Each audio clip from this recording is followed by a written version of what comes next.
मोहम्मद रब मोहम्मद वाला आले सय्यदना मौलाना मोहम्मद बारिक वसल्लम सलात व सलाम दरीका या सय्यदी या हबीबी या तबीब अल्लाह सल्लल्लाहु अलैहि वसल्लम। हुजूर शेखुल इस्लाम वल मुस्लिमीन फरमाते हैं, जर्रे जर्रे से नुमाया है मगर पिनहा है, जर्रे जर्रे से नुमाया है मगर पिनहा है। मेरे माबूद तेरी पर्दा नशीन है अजीब, दूर इतना के तखय्युल के रसाई है मुहाल, और कुर्बत का ये आलम के रगे जां से है करीब, और कुर्बत का ये आलम के रगे जां से है करीब। तुझे हमद है खुदाया, तुझे हमद है खुदाया, सरकार आला हज़रत फरमाते हैं, तुझे हमद है खुदाया, तुझे हमद है खुदाया, हमें भीख मांगने को तेरा आस्था बताया, हमें भीख मांगने को तेरा आस्था बताया। और कहा जाता है दयारे हिंद में सूफी समाज चलता है, दयारे हिंद में सूफी समाज चलता है, इसी के ज़ेर असर काम काज चलता है, इसी के ज़ेर असर काम काज चलता है। और जनाब आपकी हुकूमत तो अभी की है, जनाब आपकी हुकूमत तो अभी की है, यहाँ पर सदियों से मेरे ख्वाजा का राज चलता है, यहाँ तो सदियों से मेरे ख्वाजा का राज चलता है। अदब ऐदिल ये फ़ख्र औलिया का आस्थाना है, कलीमुल्लाह जान मुस्तफ़ा का आस्थाना है, कभी खाली नहीं जाते यहाँ से मांगने वाले, ये उस मर्दे शकी हाजत रवा का आस्थाना है, ये उस मर्दे शकी हाजत रवा का आस्थाना है। मोहब्बत की नजर पहले वफा की शान पैदा कर, मोहब्बत की नजर पहले वफा की शान पैदा कर। मोहब्बत तो की जाती है लेकिन वफा हर एक के मुकद्दर में वफाएं नहीं आती, हर एक के मुकद्दर में वफा नहीं होती, हर एक कोई हमसे वफा नहीं करता। ये जिंदगी भी हमें धोखा दे जाती है, ये उस नबी उम्र के साथ निढाल हो जाता है, ये माल और दौलत अचानक से गरीबी में तब्दील हो जाती है।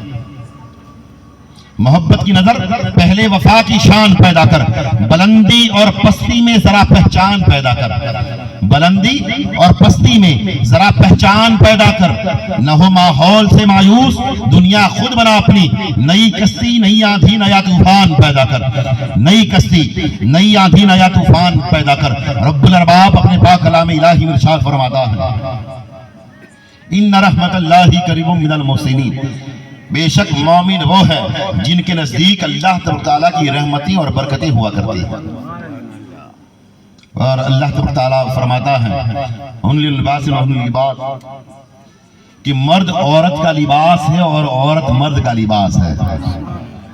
और अल्लाह के नबी फरमाते हैं अन्निकाहु मिन सुन्नती फमन रगिबा अन सुन्नती फलैसा मिन्नी, कि मुसलमानों निकाह किया करो, निकाह करना, शादी करना, विवाह करना, लगन करना, ये तुम्हारे नबी की सुन्नत है। क्यों कहा गया निकाह किया करो? ताकि इंसान बदकारी की तरफ माइल न हो। इंसान जब तख्लीक में आया, जब बनाया तो हजरत आदम अलैहिस्सलाम को पैदा किया, खमीर तैयार किया, खमीर तैयार हो गया, अब जन्नत में रखा, सारी नेमतें होने के बावजूद सुकून हासिल न हुआ तो रब की बारगाह में दुआ की तो रब्बुल अरबाब ने हजरत आदम अलैहिस्सलाम की माई फसली से हम सब की माँ हव्वा को पैदा किया। और निकाह भी सबसे पहले जन्नत में रब्बुल अरबाब ने हजरत जिब्राइल अलैहिस्सलाम ने हजरत आदम और हजरत हव्वा का फरमाया। हम सब के माँ बाप का निकाह सबसे पहले जन्नतुल फिरदौस में पढ़ाया गया। वो सुन्नतें सबसे पहले आदम अलैहिस्सलाम है, उसके बाद 1,24,000 कमोबेश अंबिया की सुन्नत निकाह है। और सबसे बड़ी बात कि हमारे नबी ने फरमाया कि निकाह मिन सुन्नती फमन रगिबा अन सुन्नती फलैसा मिन्नी, ए मुसलमानों, मेरे उम्मतियों, निकाह किया करो, निकाह करना तुम्हारे नबी की सुन्नत है, बड़ा शर्फ है इसका। और हमारे नबी फरमाया कि निकाह को इतना आसान कर दो कि सीना महंगा हो जाए। हमारे नबी फरमाया क्या कहा कि विवाह को, लगन को, शादी को इतना आसान कर दो कि बलात्कार करना महंगा हो जाए, मदनिगाही करना महंगी हो जाए। इसलिए कि आज नजर उठाई, नजर से नजर मिल गई,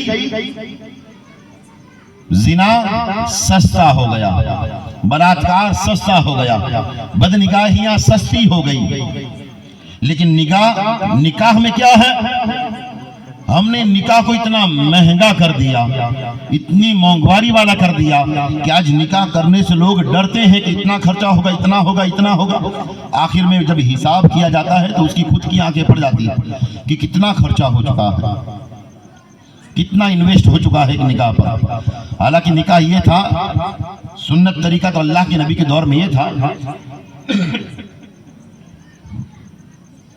कि लड़का मस्जिद में बैठा करता था, लड़कियां अपने घर में थी, और इजाबो कबूल करने वाला काजी लड़की से इजाजत ले लेता। उसके बाद फिर वो इजाजत लेने के बाद फिर वो आदमी मस्जिद में जाता, और मस्जिद में निकाह खानी होती, इजाबो कबूल होता, फिर खुतबा भी निकाह का मस्जिद में होता। उसके बाद खजूरों पर खारे पर फातिहा हो जाया करता। वो खारे के बारातियों में बांट दी जाती थी, बारातियों में बांट दी जाती थी। वो खजूर खाकर वापस अपने अपने घर को चले जाया करते थे। जोर से ये इस्लामी मद्दे निगाह से, नुक्ता नजर से बिल्कुल सादा और सोबर तरीका निकाह का है। इसके अंदर तमाम चीजें हम लेकर आए हैं, इसके अंदर दूसरी तमाम चीजें हम लेकर आए हैं। जो जायज है वो जायज है, जो हराम है वो हराम है।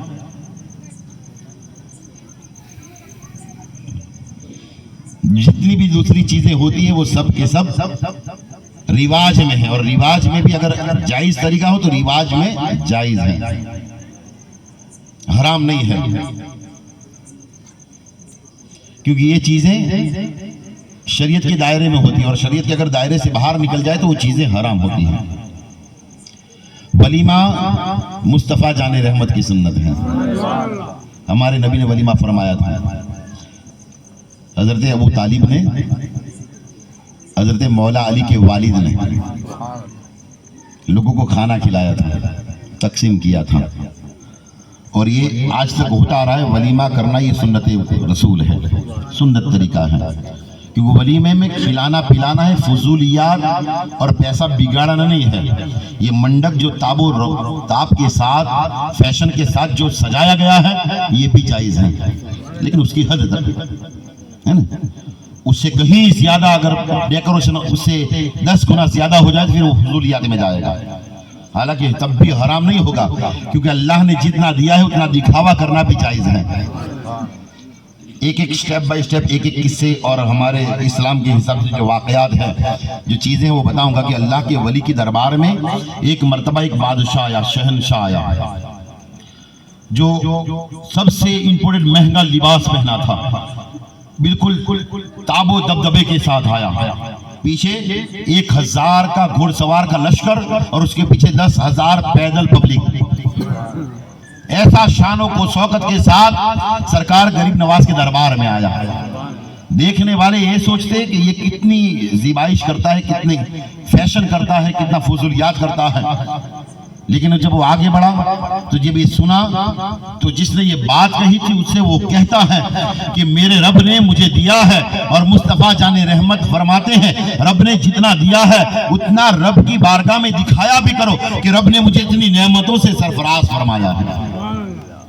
और दूसरा एक बादशाह आया तो सादे लिबास में, 2-4 आदमी साथ में, एक वजीर है, 2-4 आदमी साथ है, 2-4 आदमी साथ है, बस थोड़े से हुजूम के साथ आया, दरगाह पर पहुंचा, पुराने लिबास से, सादा लिबास था।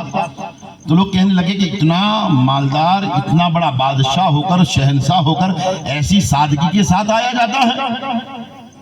इसके पास तो अल्लाह ने बेपनाह दिया है, बेपनाह दौलत का खजीना लुटाता हुआ आता, अच्छा लिबास पहनकर आता, अच्छी सेना लेकर आता, फौज लेकर आता, लोगों को दिखाता। जब उसके कान में ये आवाज पड़ी तो वो कहता है रब्बुल अरबाब ने मुझे दिया है, लेकिन मैं तकब्बुर करना नहीं चाहता, इसलिए अल्लाह के वली की बारगाह में, अल्लाह की बारगाह में वसीला लेकर दुआ करने के लिए आया हूं, तो सादे लिबास में आया हूं।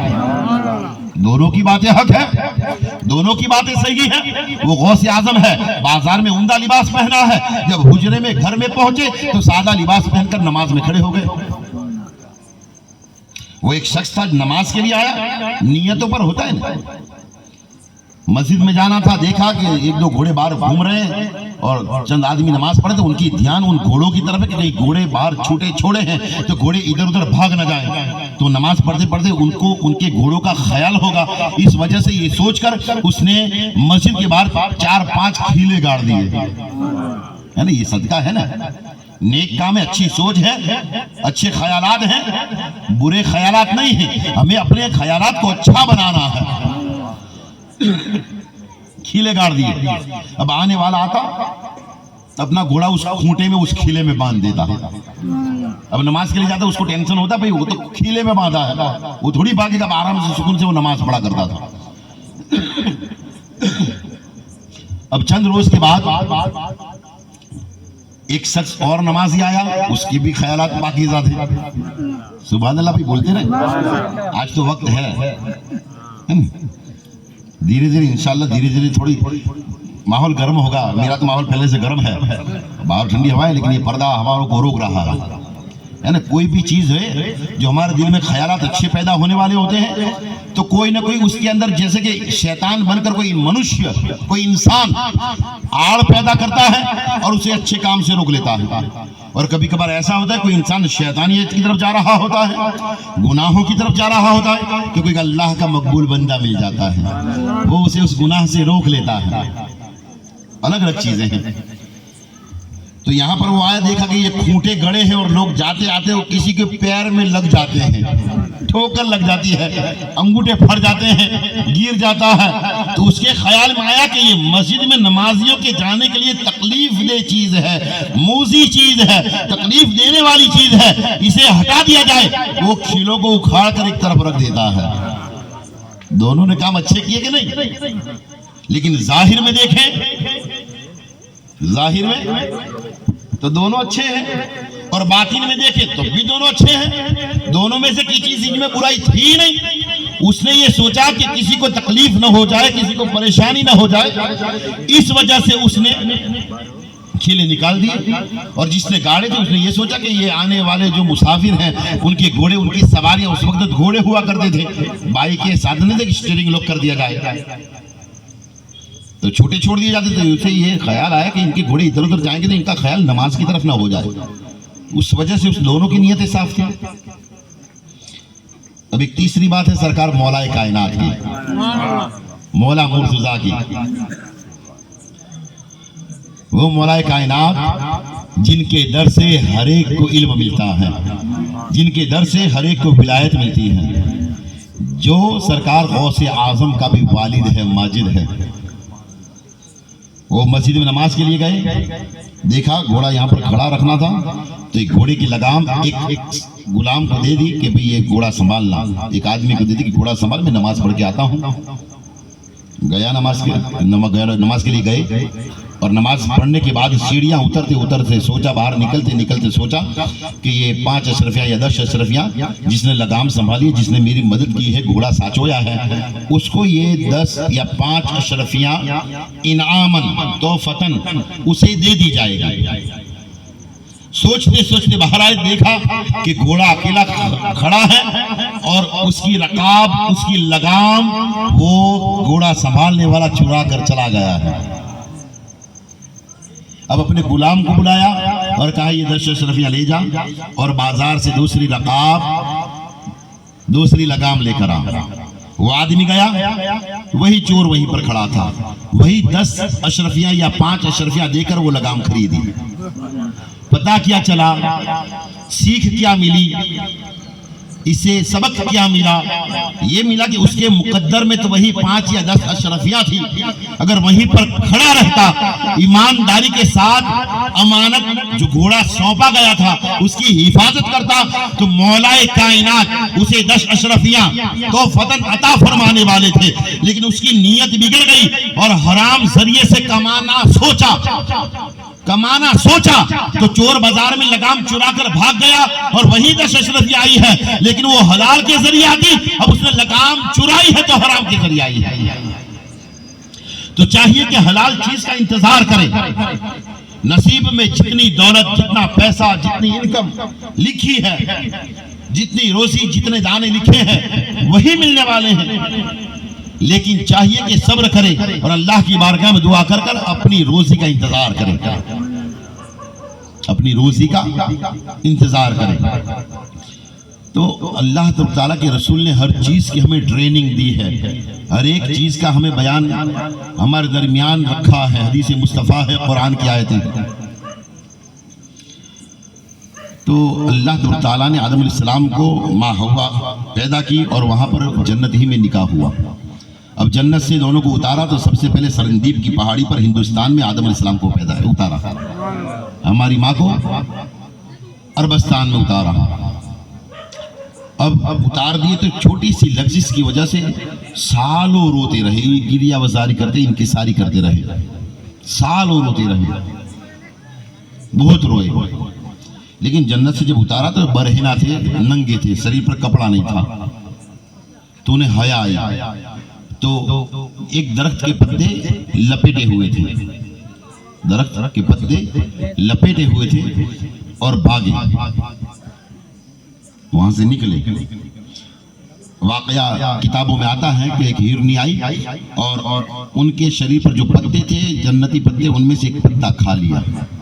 तो रब्बुल अरबाब ने उस हिरनी की नाक में मुश्क रख दिया, खुशबू पैदा होने लगी। किस्सा लंबा है लेकिन फिलहाल अल मुख्तसर, आदम अलैहिस्सलाम और बीबी हव्वा दुनिया में आए। तब हाल ये होता था कि जब उनका निकाह हो गया, अब उनसे जो औलादें पैदा होती थी, औलादें वो एक साथ जुड़वा पैदा होते थे। जब एक मर्तबा डिलीवरी होती थी, जन्म होता था बच्चे का, तो एक मर्द एक औरत यानी कि एक लड़का एक लड़की जन्म लिया करते थे। जब दूसरी मर्तबा डिलीवरी होती थी तो उसमें भी एक लड़का एक लड़की पैदा हुआ करते थे। तब दोनों जो एक साथ पैदा होते थे, इस्लामी शरीयत के कानून के हिसाब से ये दोनों सगे भाई बहन, और जो दूसरी मर्तबा पैदा हुए वो सगे भाई बहन। तो इसके ये लड़का और ये लड़की, तो इस लड़के का निकाह इस लड़की के साथ किया जाता था और इस लड़की का निकाह इस लड़के के साथ किया जाता था। ये रूल्स, ये कानून इस्लाम का था। ये लड़का और ये लड़की, ये लड़का और ये लड़की, एक साथ जन्म होने वाले बच्चों का निकाह नहीं हुआ करता था, अलग अलग। जो साथ में एक साथ जुड़वा पैदा हुए उन्हें सगे भाई बहन कहा जाता था, और जो दूसरी मर्तबा पैदा हुए दूसरी डिलीवरी में वो दोनों सगे भाई बहन। तो इस तरीके से निकाह औलाद की शुरुआत और निकाह की शुरुआत हो गई। इस तरीके से आबादी बढ़ने लगी। हाल ये हो कि धीरे धीरे अरसा गुजरने के बाद एक वक्त ऐसा भी आया कि हाबिल और काबिल पैदा हुआ, हाबिल और काबिल पैदा हुआ। हाबिल के साथ एक लड़की और काबिल के साथ एक लड़की। अब जो काबिल के साथ लड़की थी उसके साथ खूबसूरत हसीन और जमील लड़की थी, बच्ची थी, और काबिल के साथ थी वो थोड़ी कम खूबसूरत थी।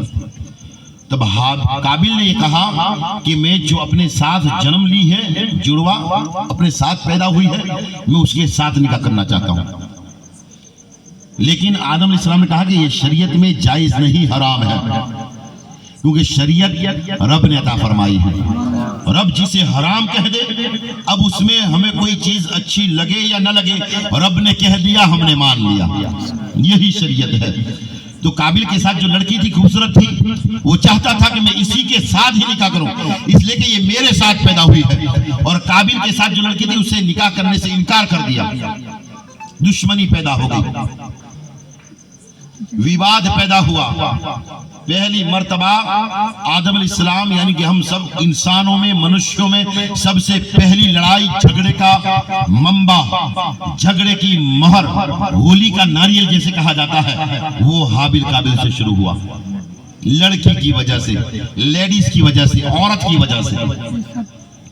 अब हाल ये हुआ तो दुश्मनी तो हो गई, लेकिन एक वक्त ऐसा भी आया कि दोनों बकरियां चराने के लिए जंगलों बयाबान में गए। तो वहां पर काबिल ने सोचा कि ये मौका महल अच्छा है, आज मैं अगर हाबिल को कत्ल कर दूं तो जिस लड़की के साथ मैं पैदा हुआ वो मेरे हक मेहर में आ जाए, हक निकाह में आ जाएगा। उसके ख्याल में ये चीज शैतान ने दाखिल कर दी है ना। इंसान तो पाक और साफ सुथरा होता है, हालत इस्लाम पर पैदा होता है, हालत ईमान में पैदा होता है। लेकिन वो बिगड़ता कब है? कोई बहकाने वाला बहकाए, कोई चढ़ाने वाला चढ़ाए, या शैतान उसके ख्याल में मुदाखिलत पैदा करे, तब होता है। वरना हर काम में रब्बुल अरबाब फरमाता कि बिस्मिल्लाह से शुरू करो ताकि शैतान दूर हो जाए। हर काम में, कोई भी काम हो, बिस्मिल्लाह से शुरू करना है। कोई भी हलाल काम हो। तो यहाँ पर इरादा कर लिया कि कत्ल कर दूं, मार दूं, खत्म कर दूं, वो इरादे में कामयाब हो गया। मुख्तसर किस्से लंबे होंगे, चंद बातें जो जरूरी है वो भी बतानी है। तो यहाँ पर हाबिल ने काबिल को कत्ल कर दिया, काबिल ने हाबिल को कत्ल कर दिया। अब हाल ये हो कि सालों तक कत्ल करने के बाद, मर्डर करने के बाद, हजरत हाबिल को शहीद करने के बाद, वो अपने शरीर पर लाश को लेकर, जिस्म अतहर को लेकर घूमता रहा, जमीन के चक्कर चकाने लगा। आपने सुना होगा शायद किस्सा, शॉर्टकट में बताऊं, कंधों पर, क्योंकि इससे पहले कोई मौत नहीं हुई थी, कोई मर्डर नहीं हुआ था, किसी का इंतकाल नहीं। पहली कायनात की, दुनिया की, ब्रह्मांड की पहली मैयत थी, पहला कत्ल था और पहली मैयत। अभी दफनाने का, जलाने का, बॉक्स में बंद करने का, ये तमाम चीजें जाहिर न हुई थी, कोई रिवाज नहीं पड़ा था कि मरने के बाद क्या करें। कोई मर जाए तो उसे दफनाएं या जलाए, या ताबूत में पैक करके दफन किया जाए, या ताबूत में रखकर पिरामिड में दफन कर दिया जाए, या पिरामिड की तह में रख दिया जाए, या नदी में बहा दिया जाए, या दरिया में डाल दिया जाए, या चील कब्बों को खिला दिया जाए। है ना, ऐसे भी धर्म वाली दुनिया में है जो अपनी मैयतों को गिद्ध के हवाले कर देते हैं, चील के हवाले कर देते हैं, और उनका ये सोचना है कि ये तो मर गया, अब इससे कुछ फायदा किसी को मिला ना मिला, लेकिन शरीर से जानवरों की भूख मिटेगी, ये सोचकर कितने लोग चील कौओं के हवाले भी करते हैं जो बुद्धिस्ट धर्म में आते हैं। तो यहाँ पर कायनात का पहला मर्डर था, पहली मैयत थी, पहला कत्ल था। अब क्या करें, सोच में पड़ गए। हाबिल को कत्ल करने के बाद कंधों पर लेकर घूमते रहे, बड़े परेशान हुए, घूमते रहे, कोई रास्ता ना मिला कि किया जाए। तो रब्बुल अरबाब ने देखा कि मेरे नबी का बेटा कंधों पर घूमता रहे, मैयत घूमती रहे, बेहुरमती होती रहे, रब्बुल अरबाब को यह बर्दाश्त न हुआ। इंसानों पर रहम किया, रब्बुल अरबाब ने दो कौवे जमीन पर उतारे। दोनों कौवे दरख्त की एक शाख पर, वृक्ष की एक शाख पर झगड़े, एक कौवे ने दूसरे कौवे को मार दिया। अब वहीं पर कौवा जमीन खुरद कर उस दूसरे जिसको मार दिया गया था कौवा, उसको उस गड्ढे में डालकर मिट्टी फेर दी। काबिल की समझ में आया कि इस तरीके से इसको ठिकाने लगा दिया जाए। तो सबसे पहली मैयत दफनाने का तरीका कौवे के जरिए हमें मिला है। कौवे की उम्र रब्बुल अरबाब ने 500 साल रखी है। ये कौवा इस्लाम के वजूद का एक रुकन है, ये कौवा शरीफ भी हम कह सकते हैं, लेकिन लोग इस चीज से लाइल्म है, इस वजह से कौवे को न जाने क्या कुछ कह देते हैं, है ना। ये कौवा तो हमें दफनाने का एक जरिया बना है। भैया आप बोलते रहे ताकि हमें भी पता चले कि भाई अभी पब्लिक में जान बाकी है, तो इमाम की भी शान बाकी है ना।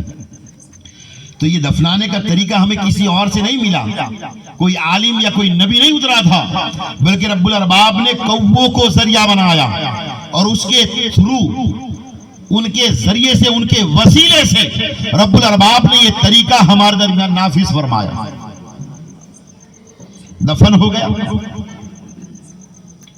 दफन कर दिया गया, लेकिन उससे पहले एक शर्त रखी थी। क्या रखी थी रब्बुल अरबाब ने? कि हाबिल काबिल की जब ये टशन हुई तो शरीयत में कोई रास्ता निकालने के लिए, जब विवाद ज्यादा बढ़ जाए, विवाद ज्यादा बढ़ जाए, तो उसमें कोई हल और रास्ता निकाला जाता है। जैसा कि कोई मसले में पब्लिक फंस गई, अब आप आएंगे मौलाना साहब के बाद, मौलाना साहब ऐसा बनाव बन गया, अब क्या करें? तो मौलाना साहब उन दो चीजों को इकट्ठा करेंगे, शरीयत और दुनियादारी, दोनों को इकट्ठा करके कोई बीच का रास्ता अगर निकलता है तो निकालेंगे। तो वैसे ही रास्ता निकालने के लिए हाल ये हुआ कि अल्लाह तआला की बारगाह में हजरत आदम ने हाथ रखे, मौला कहा कि मेरी औलाद में ये पहली मर्तबा झगड़ा है, पहली मर्तबा ये मसला फंसा है, क्या करें? तो रब कहता है कुर्बानी पेश करो। क्या कहा? कुर्बानी। तो उस वक्त ये रिवाज था कि अगर रब्बुल अरबाब किसी की बात को मानता था, किसी को हक जाहिर करना था, तो पहाड़ी पर चढ़कर बकरा या बकरी या दुम्बा या कोई जानवर पहाड़ी पर रख दिया जाता। इस पक्ष वाला भी एक जानवर एक तरफ पहाड़ी पर रखता, दूसरे पक्ष वाला भी दूसरी पहाड़ी पर एक जानवर रखता। जो हक पर होता रब्बुल अरबाब उसकी कुर्बानी को आसमान पर आंख के जरिए उठा लेता था, जोर से। अगर पहली मर्तबा सुन रहे हो तो जोर से बोलना, ताकि मुझे पता चले कि इसको थोड़ा खींच तान कर और थोड़ा तफसीर के साथ बताने की जरूरत है ना। तो ये रिवाज था उस वक्त, रिवाज कि आग आती है आसमान से और जो हक पर होता उसकी कुर्बानी को आग लपेट कर आसमान की तरफ ले जाती, यानी कि उसकी कुर्बानी कबूल हो गई। तो हाल ये हुआ कि उस वक्त हजरत हाबिल की कुर्बानी को अल्लाह ताला ने हुक्म दिया, आग को आग चक्कर ले गई आसमान की तरफ। लेकिन वो काबिल जो हट धर्म वाला होता है, जो हट धर्मी होता है, जो बात नहीं मानना चाहता, वो घोड़े और गधे वाला, वो बात बिल्कुल नहीं मानेगा, फिर वो जिद पर अड़ा रहेगा, वो नहीं माना। लेकिन जो कुर्बानी हुई, तो आप जानते हैं कि जब हम बकरीद पर कुर्बानी देते हैं तो उस वक्त रब्बुल अरबाब ने जो हजरत इस्माइल अलैहिस्सलाम की को हटाकर जो दुम्बा रखा था, उसकी हाइट और साइज एक हाथी जितनी थी। लोग कहते इतना बड़ा कैसे हुआ? तो क्या आप जानते हैं, किताब है उसमें हवाला है, उसमें लिखा है कि वो जानवर जन्नत में खाता पीता रहा और वो जन्नत में इतना बड़ा हो गया, वरना जन्नत में जानवर कहां से आए? तो वो जानवर कुर्बानी के मौके पर दुनिया में हजरत इस्माइल को हटाकर वहां पर रख दिया गया था, इस्माइल अलैहिस्सलाम की जान बख्शी के लिए। और वो दुम्बा रब्बुल अरबाब ने कुर्बानी के तौर पर तोहफतन इनामन हमें अता फरमाया गया था। तो यहाँ पर इस तरीके से मैटर हुआ था, लेकिन वो न माना। फिर ये हादसा हुआ तो कौवों ने आकर हमें ये दफनाने का तरीका सिखाया, यानी कि पता चला कि औरत की मोहब्बत में जो आदमी गुमराह हो जाता है, वो आदमी का फिर हाल ये होता है कि शरीयत मुस्तफ़ा और आदम अलैहिस्सलाम उनके बाप भी हैं और नबी भी हैं, उनकी जानिब उसका फिर रुझान नहीं रहता, उनकी बातें नहीं मानता, फिर वो गुमराह हो जाता है, फिर वो किसी की नहीं सुनता।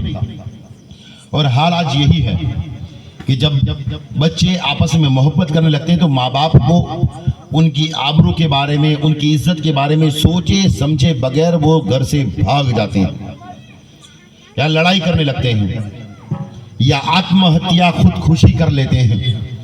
हालांकि खुदकुशी करना डायरेक्ट जहन्नम है, हराम है, लेकिन ये मोहब्बत चीज ही ऐसी है, जो आदमी इसमें गिरफ्तार हो जाता है, वो आदमी की नजर में फिर कोई चीज उसे जचती ही नहीं है। वो आदमी फिर ऐसा गुमराह हो जाता है कि फिर वो अपने सालों की मोहब्बत करने वाले माँ बाप की इज्जत को भी पैरों तले रौंद कर निकल जाता है, उसका फिर ये हाल होता है। तो चाहिए कि इंसान अपनी हद में रहे, वो देखे कि उसकी हद कहां तक है। तो अल्लाह ताला ने ये निकाह जन्नत से ही हमें अता फरमाई है, ये अल्लाह की बड़ी नेमत है। और अल्लाह के नबी ने फरमाया कि निकाह को इतना आसान कर दो कि जिना महंगा हो जाए। तो अगर इंसान के पास ताकत है, शक्ति है, इनकम है, रब्बुल अरबाब ने उसे अगर अता फरमाया है तो दिल खोल कर खर्चा कर सकता है, लेकिन हलाल चीज पर, हराम पर नहीं। वो लोगों को खिलाए पिलाए, लोगों का पेट भरे। सरकार गौसे आज़म फरमाते हैं दुनिया में सबसे बड़ी नेकी किसी दूसरे मुसलमान का पेट भरना है, दूसरे मुसलमान को खिलाना पिलाना है। तो अपनी शादियों में लोगों को ज्यादातर खिलाएं पिलाएं, कपड़े बांटे, कपड़े तकसीम करें, रिवाजन नहीं। रिवाजन अगर किया तो ये चीजें गुनाह की तरफ बढ़ जाएगी, फजूल खर्ची की तरफ। क्योंकि आपने वो रिवाज ऐसा महंगा बनाया तो कोई गरीब भी ये सोच सकता है कि काश मेरे पास होता तो मैं भी ये रिवाज अपने खानदान में ला पाता। तो इंसान के लिए मुशक्कत में पड़ जाना है, वरना निकाह बिल्कुल आसान है, उसमें बरकत भी है, उसमें बरकत है, इसलिए कि ये जन्नत से आया है, जन्नत से इसका रिवाज पड़ा है और मेहर भी अदा की जाती है। और शादी करना तो उससे भी बड़ा सवाब है। अगर आपके पास ताकत है, हिम्मत है, तो आप अपने घर में कम खर्चे में शादी करो और देखिए कि मोहल्ले में, गांव में, शहर में, पहले मोहल्ले में देखें, खानदान में पहले देखें, कुटुंब में कौन गरीब है, उसकी जरूरत है तो उसे जरूरत पूरी करे। किसी को कहने की जरूरत, अपना दिल साफ रखे। कोई गरीब है उसके निकाह खानी पड़ा दे, उसको शादी का खर्चा दे दे पूरा की पूरा, दिखावा ना करे, एहसान ना जताए। उसके बाद फिर देखे, अगर वहां पर नहीं तो मोहल्ले में देखे, मोहल्ले में, कॉलोनी में देखे, कॉलोनी फिर गांव में देखे, मदद कर दे। ये कितना बड़ा सवाब का जरिया और काम हो जाएगा। कितनी लड़कियां बगैर खर्चे के, खर्चा नहीं है तो अपने घरों में आराम से बैठी है, कोई ले जाने वाला नहीं। गरीब देखकर लोग दूर हट जाते हैं। वरना वो हजरत सैयदा राबिया बशरिया हज के लिए जाना था, पैसा इकट्ठा किया था, हलाल कमाई, बड़ी मेहनत मुशक्कत के साथ पैसा इकट्ठा किया था, हज के लिए जा रही थी। हज के लिए खर्चा पूरा था। बहुत सारे ऐसे किस्से और वाकयात हैं। हज के लिए जा रही थी, देखा कि रास्ते में एक घर है, जो औरत बाहर बैठी है और परेशान हाल है। पूछा क्या बात है? कहा कि मेरे घर में एक लड़की है, लेकिन हम गरीब हैं, हमारे पास थोड़ी रकम भी नहीं कि हम सामने इसको नया कपड़ा पहनाएं या सामने कुछ दे सकें या वलीमा कर सके। कोई हमारे पास जरिया माश नहीं है और पैसा भी नहीं है, और ये बच्ची यतीम है, मैं बेवा हूँ, हमारे पास पैसा नहीं है। हज के लिए जाना था हजरत राबिया बशरिया को। एक औरत है, एक लेडीज है, कैसी? काली कलोटी है, बाल किंगरियाले हैं, उसने भी इतना ज्यादा नहीं है, होठ बड़े बड़े हैं, बिल्कुल काली। हजरत राबिया बशरिया अल्लाह की वलिया है, ऊंचा मकाम है, बड़ा ऊंचा मकाम है।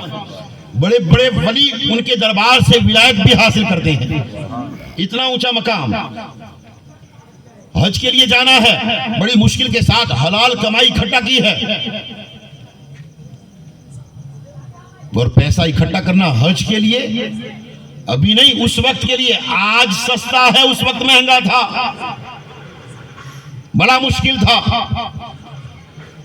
जो इकट्ठा किया था सुना जैसे ही हजरत सैयदना राबिया बशरिया ने, वो सारा हज का पैसा उस लेडीज को दे दिया और कहा कि जा, ये पैसे हैं, मैं हज के लिए जा रही थी, लेकिन तेरी बेटी की शादी है, हज फर्ज है, लेकिन इतना भी फर्ज नहीं कि किसी की गरीब बेटी उसके घर में बैठी रहे और राबिया खाने काबा के तवाफ के लिए जाए, ये मुझे गवारा नहीं। मैं अल्लाह के नबी का कलमा पढ़ने वाली हूँ, और मेरे नबी ने फरमाया है मुसलमान आपस में एक जिस्म की तरह है। अगर पैर कट जाता है तो पूरे शरीर को तकलीफ होती है, अगर छोटी सी चूंटी कीड़ी कटती है सारा शरीर थर्रा जाता है। वैसे ही मुसलमान के बारे में अल्लाह के नबी ने फरमाया है, मिसाल दी है कि मुसलमान आपस में एक जिस्म की तरीके से है। अगर कोई मुसलमान तकलीफ में है तो दूसरे मुसलमान को तकलीफ होनी चाहिए।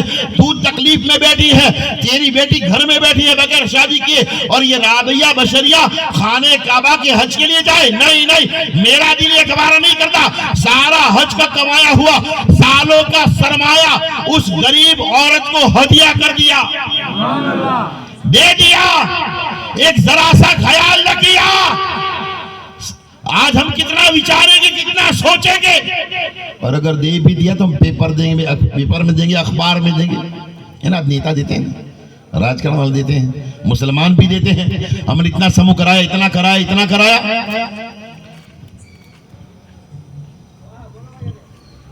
कितनी सारी बातें, 10 आदमी बैठे फौरन, वो गरीब है, उसकी शादी मैंने कराई, उसके पास कुछ नहीं था, उसको मैंने दिया। बहुत सारी चीजें, कितने लोगों के पैसा खुट जाता है शादियों में, अगर ज्यादा बेचारे खर्चा कर कभी कभी खुट जाता है, तो चालू शादी में लोग मांगते हैं, है ना। ऐसा भी बना हुआ है, तो कभी 5-25 पड़े तो यार मेरे पास नहीं, 10 जगह पर फोन लगा, कहते भैया हाँ मेरे पास पड़े, ले जा चल। कब देगा? महीने में, 10 दिन में, 5 दिन में, कहा जाता है। वो कहता है मेरे 10 दिन के बाद जरूरत है, 10 दिन में अगर दे देगा तो फिर ले जा। वो आदमी अगर 10 दिन के वायदे भी कर दे देता है तो आदमी खुश हो जाता है कि भाई एंड टाइम पर ऐसे मौके पर ये मेरा दोस्त मेरे काम आया था। वो खुश होता है कि नहीं? क्योंकि भाई उसके बहुत पैसा था लेकिन उड़ाया इतना शादियों में कि उसका खुद गया। तब क्या करें, मांगना ही पड़ेगा उसे बेचारे को। अब मांगना पड़ेगा तो ऐसा नहीं, मर्द औरत दोनों कुर्बानियां देते हैं, लेकिन मैं बताऊं कि मर्द का हाल ज्यादा बुरा होता है, क्योंकि औरत घर में बैठे बैठे तकलीफ होगी, परेशान होगी, टेंशन होगा, लेकिन मर्द का हाल ये होगा कि वो सोचेगा भाई किसके पास मांगू, किसको कहूं। अगर कोई मुसलमान न दे सका तब अगर कोई हिंदू दोस्त होगा, गैर मुस्लिम का, तारा पास से पैसा पड़ा है, फोन लगा देगा किसी को भी, क्योंकि भाई हिंदू भी दोस्त है ना, फोन लगाएगा। अब वो भी अगर उसका सच्चा दोस्त है फोन कहेगा भाई हाँ हमारे पास से चल जा, तब भी वो खुश हो जाएगा। यानी कि ऐसे वक्त में कोई अगर इमदाद कर दे, मदद कर दे, तो आदमी खुश हो जाता है कि इसने मेरी मदद की थी, इसने मुझे दिया था, वो खुश हो जाएगा। और जिंदगी में आखिरी लम्हे तक, मरने तक उसका एहसान नहीं भूलेगा, क्योंकि ऐसे संजोग में वो काम आया था कि भाई उसकी आबरू का सवाल था, लेकिन उसने 10,000 50,000 उसे उधार देकर उस पर एहसान कर दिया। एहसान इतना बड़ा था, हालांकि कुछ भी नहीं, लेकिन उसकी नजर में वो एहसान इतना बड़ा हो गया कि वो सोचने लगा अगर बीच बाजार अगर ये मुझे थप्पड़ भी मार दे तब भी मैं उसे कुछ न कहूंगा। है ना, ऐसा होता है दिल में, भाई बहुत बड़ी मदद कर दी थी, मेरी आबरू बचा ली थी, मेरी इज्जत बचा ली थी। वो एहसान मानेगा, वो बड़ा खुश होगा। वो जहां दूर से भी अगर उसे देख लेगा तो उसके चेहरे पर मुस्कुराहट आ जाएगी जोर से। धीरे धीरे आपकी चिमटियां लो, वार लागिए, भाई सब्र करो, जरूरत होगी तो इंशाल्लाह वो सर्विस भी आपकी पूरी हो जाएगी। लेकिन ये बात है कि ऐसे वक्त में बहुत इंसान बिल्कुल उसका दिल इतना नरम हो जाता है कि वो सोचता है कि ये मेरा दोस्त इतना काम, इसके लिए मैं क्या कर दूं। कभी कभार तो वो दुआएं करता है, भाई सोचता है कि भाई इसकी भी कुछ जरूरत पड़े, इससे मेरी मदद, मुझे भी ये मौका मिले कि उसकी भी मैं मदद करूं। वो सोच लगे, कितने से ऐसा सोचे भाई इसके घर में खाना का खोट जाए तो मैं उसे दे दूं, यहां तक उसकी नीयत होती है, ताकि उसे एहसान का बदला। और अल्लाह के रसूल ने फरमाया अल एहसान मिनल एहसान, के एहसान का बदला एहसान होता है। अगर कोई एहसान करे तो हमें भी उस पर एहसान करना चाहिए। हमारे नबी के कितने एहसान हैं हम पर, क्या हम अदा कर सकते हैं? लेकिन आप थोड़ा बहुत एहसान अदा कर सकते हैं। कैसे? आप कभी आपस में दुश्मनी न करें, आप कभी झूठ न बोलें, आप कभी चोरी न करें, आप कभी हराम न कमाएं, आप कभी किसी को न लड़ाएं, इसलिए कि ये तमाम चीजों से मुस्तफा जाने रहमत को तकलीफ होती है, ईजा पहुंचती है, दर्द होता है। इसलिए अगर आप, हमारे नबी रोते रहे और नबी ने फरमाया कि कुर्रतैन फी सलात, नमाज मेरी आंखों की ठंडक है, तो आप अपने नबी के लिए क्या कर सकते हैं? इन गुनाहों से बचकर 5 वक्त के नमाजी बन सकते हैं। जब आप नमाज पढ़ेंगे तो मेरे नबी ने फरमाया है कि कुर्रतैन फी सलात, नमाज मेरी आंखों की ठंडक है। तो जान लो, अगर आपने फजर का पढ़ी तो आप समझ लें कि आपने अपने नबी की आंखों में ठंडक पहुंचाई। ठंडक है ना, तो आप जब जब नमाज पढ़ेंगे हमारे नबी की आंखों में ठंडक पहुंचेगी। हजरत राबिया बशर ने सारा मालूम मता जो इकट्ठा किया था सालों से, हज का सारा के सारा खर्चा दे दिया उसको, लेकिन एहसान नहीं जताया, एहसान नहीं जताया। उस औरत ने वो पैसा रुपया जो हज का राबिया बशरियान दिया था वो ले लिया। अब उस लड़की की शादी तो हो जाएगी, लेकिन यहाँ पर राबिया बशरियान जो नीयत की थी, उन्होंने सोचा कि नीयत तो जब कर लेते हैं, और रब्बुल अरबाब फरमाता है कि नीयत तुम करो, नेक नीयत होगी तो उसके अंदर बरकत मैं अता फरमाऊंगा।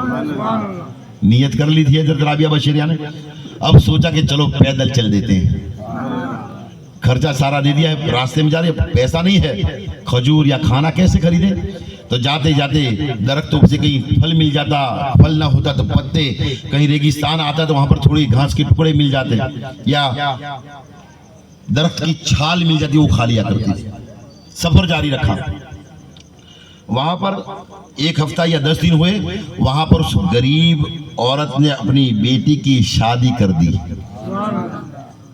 हजरत राबिया बशरिया के पैसों से उस गरीब लड़की की शादी कर दी, तो उसकी शादी हुई तो उसकी माँ और उस लड़की की जिसकी शादी हुई, और दोनों की जो उम्मीद बर आ गई थी, है ना। भाई आज कहता भाई अगर इसको खाना खिलाएंगे तो सवाब मिलेगा, ये दुआ करेगा, अगर दुआ भी नहीं करेगा तो उसकी हथेड़ी तो दुआ देगी, कहते हैं ना।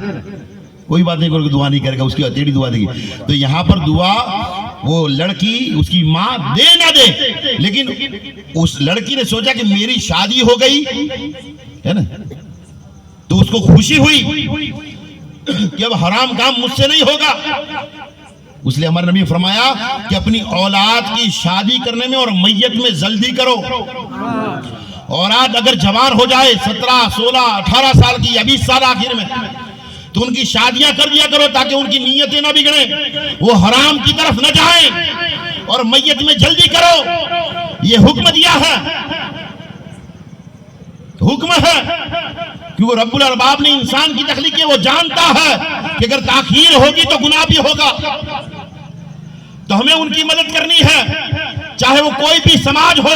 आप देखें कितनी जगह पर हिंदू मुसलमान और हिंदू की शादियां अलग अलग मंडपों में किया करते हैं, एकता दिखाते हैं। कितने मुसलमान हिंदू लड़कियों की, हिंदू मुसलमान लड़कों की शादियां किया करते हैं, हर एक चाहता है। कितनी जगह पर मुसलमान इमाम हुसैन की सबील लगाते हैं, कितनी जगह पर हिंदू पानी की परबें बनाते हैं। हर एक मनुष्य, हर एक इंसान चाहता है कि इंसान खुश रहे, इंसान की मदद हो, हर एक चाहता है। यहां पर हमारे नबी नहीं चाहते, कहा कि जल्दी किया करो। तो यहां पर उस लड़की की जो खुशी थी और उस मां की जो खुशी थी कि आज मैंने अपनी बेटी का हक अदा कर दिया, ये दोनों की खुशी बारगाह खुदाबंदी में पसंद आ गई। वहां पर राबिया बशरिया सफर में थी, खाने काबा की जियारत का इरादा था। अब रब्बुल अरबाब ने फरिश्तों के जरिए हजरत राबिया बशरिया के दिल में ये ख्याल डाला, ए राबिया बशरिया, तू खाने काबा देखने आ रही है, ऐसा न कर, तू ये नियत कर ले कि खाने काबा नहीं, मेरे रब का दीदार करना चाहती हो। जोर से। जब हम अच्छे काम करते हैं तो रब्बुल अरबाब हमारे दिलों के अंदर रब्बुल अरबाब नूर पैदा करता है, जो हमारे ख्यालात को पाकीज़ा बना देता है। और अगर बुरे काम करता है तो इंसान का दिल और नापाक होता है और बुराइयां सुझाई देती हैं। ये दुनिया में आज वॉर चल रहा है, जो गाजा में हत्याएं मर्डर हो रहे हैं, जो जुल्म हो रहा है, कहीं पर भी दंगा हो रहा है। अगर हिंदुस्तान में भी अगर हिंदू मुसलमान अगर लड़ते भी हैं तो जान लो वो उनके कर्म से लड़ते हैं। सरकार गौसे आज़म फरमाते हैं, अगर कोई इंसान गुनाह करता है, बुराई करता है, अगर छोटे से छोटा भी होता है, तो उसका आखिर में छेला, उसका एंड वाली सजा ये होती है कि उसे ठोकर लग जाती है। यानी कि ठोकर भी बंदे को लगती है तो बगैर किसी गरज के नहीं लगती, बिल्कुल छोटा गुनाह होता है उसकी वजह से उसे ठोकर लगती है। सरकार गौसे आज़म फरमाते हैं, यानी कि हर एक गुनाह की सजा है। तो यहां पर हजरत राबिया बशरिया के दिल में ये रब्बुल अरबाब ने ख्याल डाला। अब सफर जारी रखा, अब थोड़े करीब पहुंच गए, खाने काबा बस नजदीक था कि वहां पर हजरत बिशराफी एक अल्लाह का वली खाने काबा की जियारत के लिए गया था, दीदार के लिए गया था। जब खाने काबा की चौखट पर, वो भी मेहनत मुशक्कत के साथ, और कैसा आपने सुन रखा होगा, ये महफिल तो ईसाले सवाब के लिए ना भैया, बरकत के लिए है ना, सरकार मुस्तफ़ा सल्लल्लाहु अलैहि वसल्लम की मिलाद की महफिल है ना, गौसे आज़म के नाम सजाई गई है, शादी की महफिल है, हर एक को इस महफिल से फायदा मिलेगा। तो यहां पर हजरत वो अल्लाह का वली एक कदम चलता है और 2 रकात नफल नमाज पढ़ता है, नीयत की है ना। अगर रिपीट हो जाए, सुना हो डबल वाला सुन ले। और वैसे भी 1-2 वाक़ये हैं जिनकी फरमाइश भी आई है, इंशाल्लाह धीरे धीरे गला गर्म होगा, वैसे वो फरमाइश भी बाहर आ जाएगी। तो यहाँ पर हाल ये हुआ कि एक कदम चलते और 2 रकात नफल नमाज पढ़। उन्होंने नियत की, अल्लाह का वली है, अल्लाह का वली है। एक कदम चलते 2 रकात नमाज पढ़ते, एक कदम चलते 2 रकात नमाज पढ़ते। सालों गुजर गए, सालों लग गए, क्योंकि खाने काबा तक हज के लिए 2-2 रकात, एक-एक कदम पर 2-2 रकात, एक-एक कदम पर 2-2 रकात नफल नमाज पढ़ना इतना आसान है, और वो भी अल्लाह का वली है ना। लेकिन इंसान है, मनुष्य है, मानस है, तकलीफ सारी होती है, परेशानियां सारी होती है। एक-एक कदम पर 2-2 रकात नफल नमाज पढ़ते पढ़ते सालों के बाद वो खाने काबा के करीब पहुंचा, देखा वहां पर खाने काबा ही नहीं है, खाने काबा ही गायब है। तब काबा ही ना हो तो, और ये संभव है, ये मुमकिन है, लेकिन ये मुमकिन हो गया। खाने काबा नहीं था, रब की बारगाह में गए, मौला सालों से एक-एक कदम पर 2-2 रकात नफल नमाज पढ़कर आने वाला ये तेरा दोस्त, ये तेरा बंदा इतनी मुशक्कत और तकलीफें उठाने के बाद आज तेरी बारगाह में पहुंचा और खाने काबा नहीं है। मौला अपने काबे का दीदार तो करा। रब्बुल अरबाब फरमाता है, ए बिशर हाफी रुक जा, ठहर जा, थोड़ी देर इंतजार कर, खाने काबा कहीं गया है। रब की बारगाह में कहते हैं, ए मौला खाने काबा भला कहाँ गया है? सारी कायनात से लोग खाने काबा देखने आए हैं, और खाने काबा कहाँ गया? रब फरमा रहा है कि वो हजरत राबिया बशरिया की ज़ियारत के लिए गया है, हजरत राबिया बशरिया का तवाफ करने गया है। अंदाजा लगाओ, जो अल्लाह की राह में निकाह के लिए पैसा दे, खर्च करे, रब्बुल अरबाब अपने काबे को उस इंसान के तवाफ के लिए भेज दिया करता है। कितना बड़ा सवाब है, कितनी बड़ी नेकी है, कितनी बड़ी रब की रहमत है। यहाँ पर 2-2 रकात करके पहुंचे थे सालों के बाद, लेकिन खाने काबा का दीदार ना हुआ। यहाँ पर राबिया बशरिया पत्ते खाकर आगे बढ़ रही है, तकलीफें उठाकर आगे बढ़ रही है, लेकिन खाने काबा सामने से राबिया बशरिया के दीदार के लिए आ रहा। ये मकाम, ये मर्तबा है शादियां कराने का। शादी में बड़ी रहमतें हैं, बल्कि ये शादी ही है जो इंसान का वजूद पैदा करती है, जो इंसान पैदा करती है। अगर शादियां ना हो तो मनुष्य पैदा ही ना हो। और रब्बुल अरबाब ने इसमें लज्जत भी रखी है, मजा भी रखा है। अगर कोई लज्जत न रखी होती तो शादियां कौन करता? लेकिन वो तमाम चीजें, वो तमाम शरीयत के दायरे में है, उससे हटकर कुछ नहीं है। रब्बुल अरबाब ने ये निकाह हम पर फर्ज किया है, जो साहिब इस्तिताअत है, जो ताकत रखता है। तो शादी के लिए ये खर्च करने की वजह से रब्बुल अरबाब ने हजरत राबिया बशरिया को अपना दीदार अता फरमाया, अपना दीदार तरफ। और ये शादियों से इंसान जन्म लेते हैं, पैदा होते हैं। शादी एक जरिया है, इंसान की पैदाइश के लिए एक जरिया बनाया गया है, वो किसी और चीज के लिए नहीं है, ताकि इंसानी आबादी हो। और जब बच्चा पैदा होता है तो उस घर में रब्बुल अरबाब 40 दिन तक अल्लाह की रहमतें नाज़िल फरमाता है, उसे जिसे हम 40 दिन नापाकी के कहते हैं, लेकिन वो अल्लाह की रहमत के दिन होते हैं। रब्बुल अरबाब जो सुवावड़ी औरत होती है, उस 40 दिन की नापाकी के पीरियड के दरमियान रब्बुल अरबाब उसे 40 हज और 40 उम्रा का सवाब अता फरमाता है, इसलिए कि उस घर में रब्बुल अरबाब ने एक मुसलमान को पैदा फरमाया है, एक इंसान का जन्म हुआ है, एक मनुष्य का जन्म हुआ है। तो वो तो रहमत है, नेमत है रब्बुल अरबाब की। और जरिया बनी औरत, तो रब्बुल अरबाब ने इसे शर्फ दिया, उस तकलीफ का बदला अता फरमाया कि 40 हज और 40 उम्रा का सवाब अता फरमाया। इसलिए कि ऐसी हालत में वो नमाज नहीं पढ़ सकती, लेकिन उजर था, इसलिए रब्बुल अरबाब ने उसमें सवाब रख दिया, नेकियां रख दी, रहमतें रख दी। अल्लाह तआला ने इस निकाह के बारे में बेशुमार अक़वाल कुरान करीम में अता फरमाए कि मर्द औरत का लिबास है और औरत मर्द का लिबास है, दोनों एक दूसरे का लिबास, यानी कि मर्द अपना राज औरत को बताए, औरत अपना राज मर्द को बताए, और वो दोनों अपने राज किसी और को न बताएं। आज हाल हमारा ये है कि अपने राज लोगों के दरमियान हम जाहिर करते हैं। एक छोटी भी बात अपनी बीवी की, अपने शौहर की बात बीवी अगर किसी के सामने जाहिर करती है तो सख्त नाजायज और हराम है। इस्लाम ने इसे पसंद नहीं किया। 3 चीजों से बचना चाहिए। हजरत मौला कायनात ने भी निकाह किया, तमाम अंबिया ने निकाह किया, और निकाह से औलादे भी हुई, निकाह से औलादे भी हुई। हजरत इस्माइल इस्लाम का जब निकाह हुआ, अपनी बीवी के साथ अपने घर में रह रहे थे, उस वक्त हजरत इब्राहिम अलैहिस्सलाम आए हजरत इस्माइल कौन है? जिनको लेकर हजरत हाजरा जो खाने काबा है अरबस्तान वहीं पर है, और जब पानी की शिद्दत से परेशान हुए हजरत इस्माइल ने एड़ियां रगड़ी, माँ परेशान हुई, सफा पर दौड़ी, मरवा पर दौड़ी, पहाड़ियों पर दौड़ती रही। वो सफा मरवा इतना मुकद्दस उस वक्त न था, लेकिन ये माँ की तकलीफ, माँ की आफिका कि मेरा बच्चा प्यास की शिद्दत से तड़प रहा है, तो माँ को पानी पिलाने की वजह से पानी की तलाश में पहाड़ी पर चढ़कर चश्मे, पानी के कुएं, तालाब ढूंढने लगी। तो कभी सफा पर जाती है, कभी मरवा पर जाती है, दोनों पहाड़ियों पर भागकर वो जाती है, लेकिन पानी नहीं मिलता। 7 चक्कर हो जाने पर जब वो हजरत इस्माइल इस्लाम के पास आती तो क्या देखती है कि एड़ियों की रगड़ से रब्बुल अरबाब ने वहां पर आबे जमजम का पानी जाहिर फरमा दिया। पानी आज भी उसे पिया जा रहा है और कयामत तक उसे पिया जाएगा।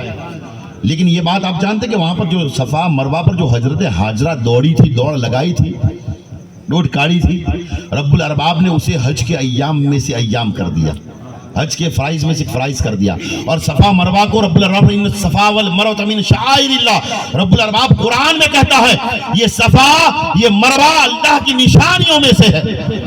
रब्बुल अरबाब ने सफा मरवा को अल्लाह की निशानियां बताया, अपनी निशानियां करार दिया। रब्बुल अरबाब ने ये नेमत, ये रहमत उस औरत को, हजरत हाजरा को अता फरमाई। तो रब्बुल अरबाब ने इस निकाह के अंदर बरकत और रहमत रखी है, इसको आसान बनाए न कि मुश्किल। अपने राज अपने पास रखें। मर्द औरत के लिए लिबास है और औरत मर्द के लिबास है, दोनों एक दूसरे का लिबास है।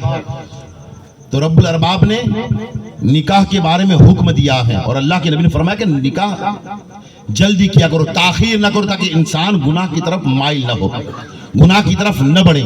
इसलिए निकाह को आसान बनाने का हुक्म दिया है। और जब निकाह होता है, इजाब कबूल होता है, दोनों जब एक दूसरे को एग्री होकर कबूल कर लेते हैं तो रब्बुल, हालांकि ये क्या था, एक जबान से डील थी, एक जबान से सौदा था कि मैंने तुम्हें कबूल कर लिया, तुमने मुझे कबूल कर लिया।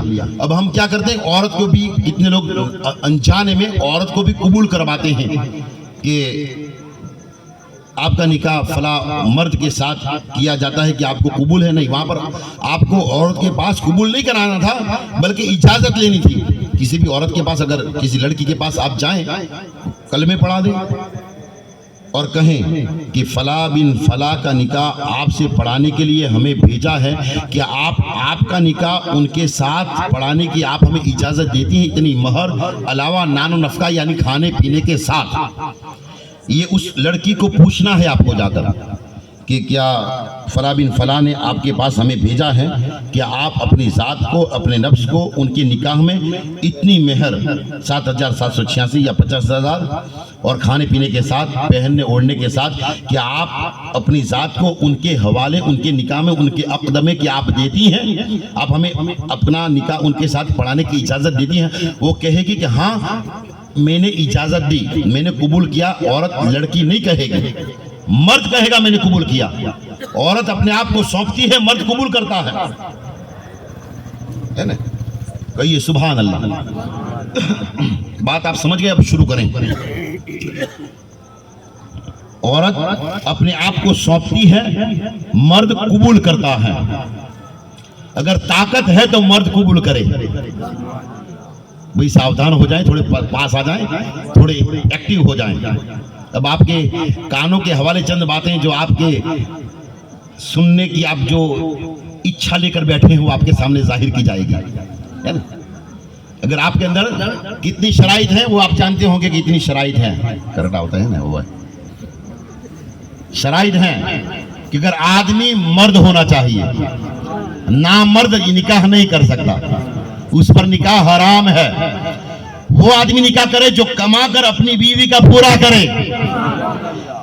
जो निठल्ला है, जो कमाने की ताकत नहीं रखता, वो शादी नहीं कर सकता। उसके पास पैसा ही नहीं है, वो शादी कैसे कर सकता है जब अपने आप को पाल नहीं सकता, अपने आप का पालन पोषण नहीं कर सकता। वो लड़की को, बीवी को लाकर क्या खिलाएगा? उस पर भी निकाह जायज नहीं है। मर्द होना चाहिए, मर्द, ना मर्द नहीं। कमाने की सलाहियत ताकत रखनी चाहिए, निठल्ला नहीं, बेरोजगार नहीं, अपनी बाप की कमाई ढूंढने वाला नहीं कि बाप संभाल लेगा, नहीं। इसका हुकूक क्या है? मसला ये कहता है कि बाप ने बेटे को 16-17 साल का कर दिया, अब शादी की जिम्मेदारी बाप पर नहीं है। जोर से भाई, ये मैंने कहा ये शरीयत की बात है भाई, आप सुभान अल्लाह, अल्लाह के नबी की बात पर करें। मेरी तो बात क्या है, मैं तो चुपचाप यहाँ पर बैठा हूँ। जो बोल रही है वो रसूलुल्लाह सल्लल्लाहु अलैहि वसल्लम की हदीस है, मुस्तफ़ा बोल रही है। शादी की जिम्मेदारी भी बाप की नहीं है, लेकिन लड़की अगर है तो बाप की जिम्मेदारी है।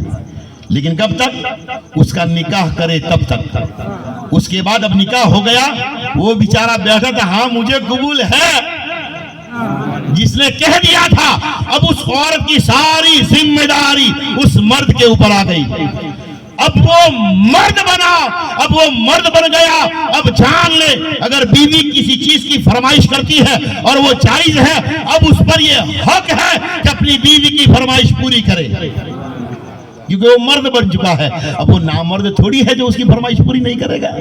अब तो वो मर्द है, उसने अपने आप से कबूल किया है। और एक मर्द बनी 3 बार कहा है भाई कबूल है, तब कहा है कि उसने हाँ कबूल है, वरना उसे तो हालांकि एक ही मर्तबा में हो जाता है। लेकिन हमारे मुसलमान भी शाणे हैं, कहते कि भाई 3 मर्तबा, पहली मर्तबा ये कभी बड़ा बार सुनाया ना था, दूसरी बार क्या कि भाई आपकी जबान में समझ में नहीं आया था, आप फटाफट बोल गए थे, उसे खबर नहीं पड़ी थी, समझाती नहीं बात, એટલે वो थे कि भूल पड़ी गई ना। ऐसा नहीं है, 3 मर्तबा कहा जाता है, सुना फला बिन फला की लड़की, फला की पोती तेरे वक्त निकाह में दी जाती है, इतनी महर उसने कबूल कर ली है, अलावा नानो नफ्का, खाने पीने पहनने ओढ़ने के साथ तेरे निकाह में दी जाती है।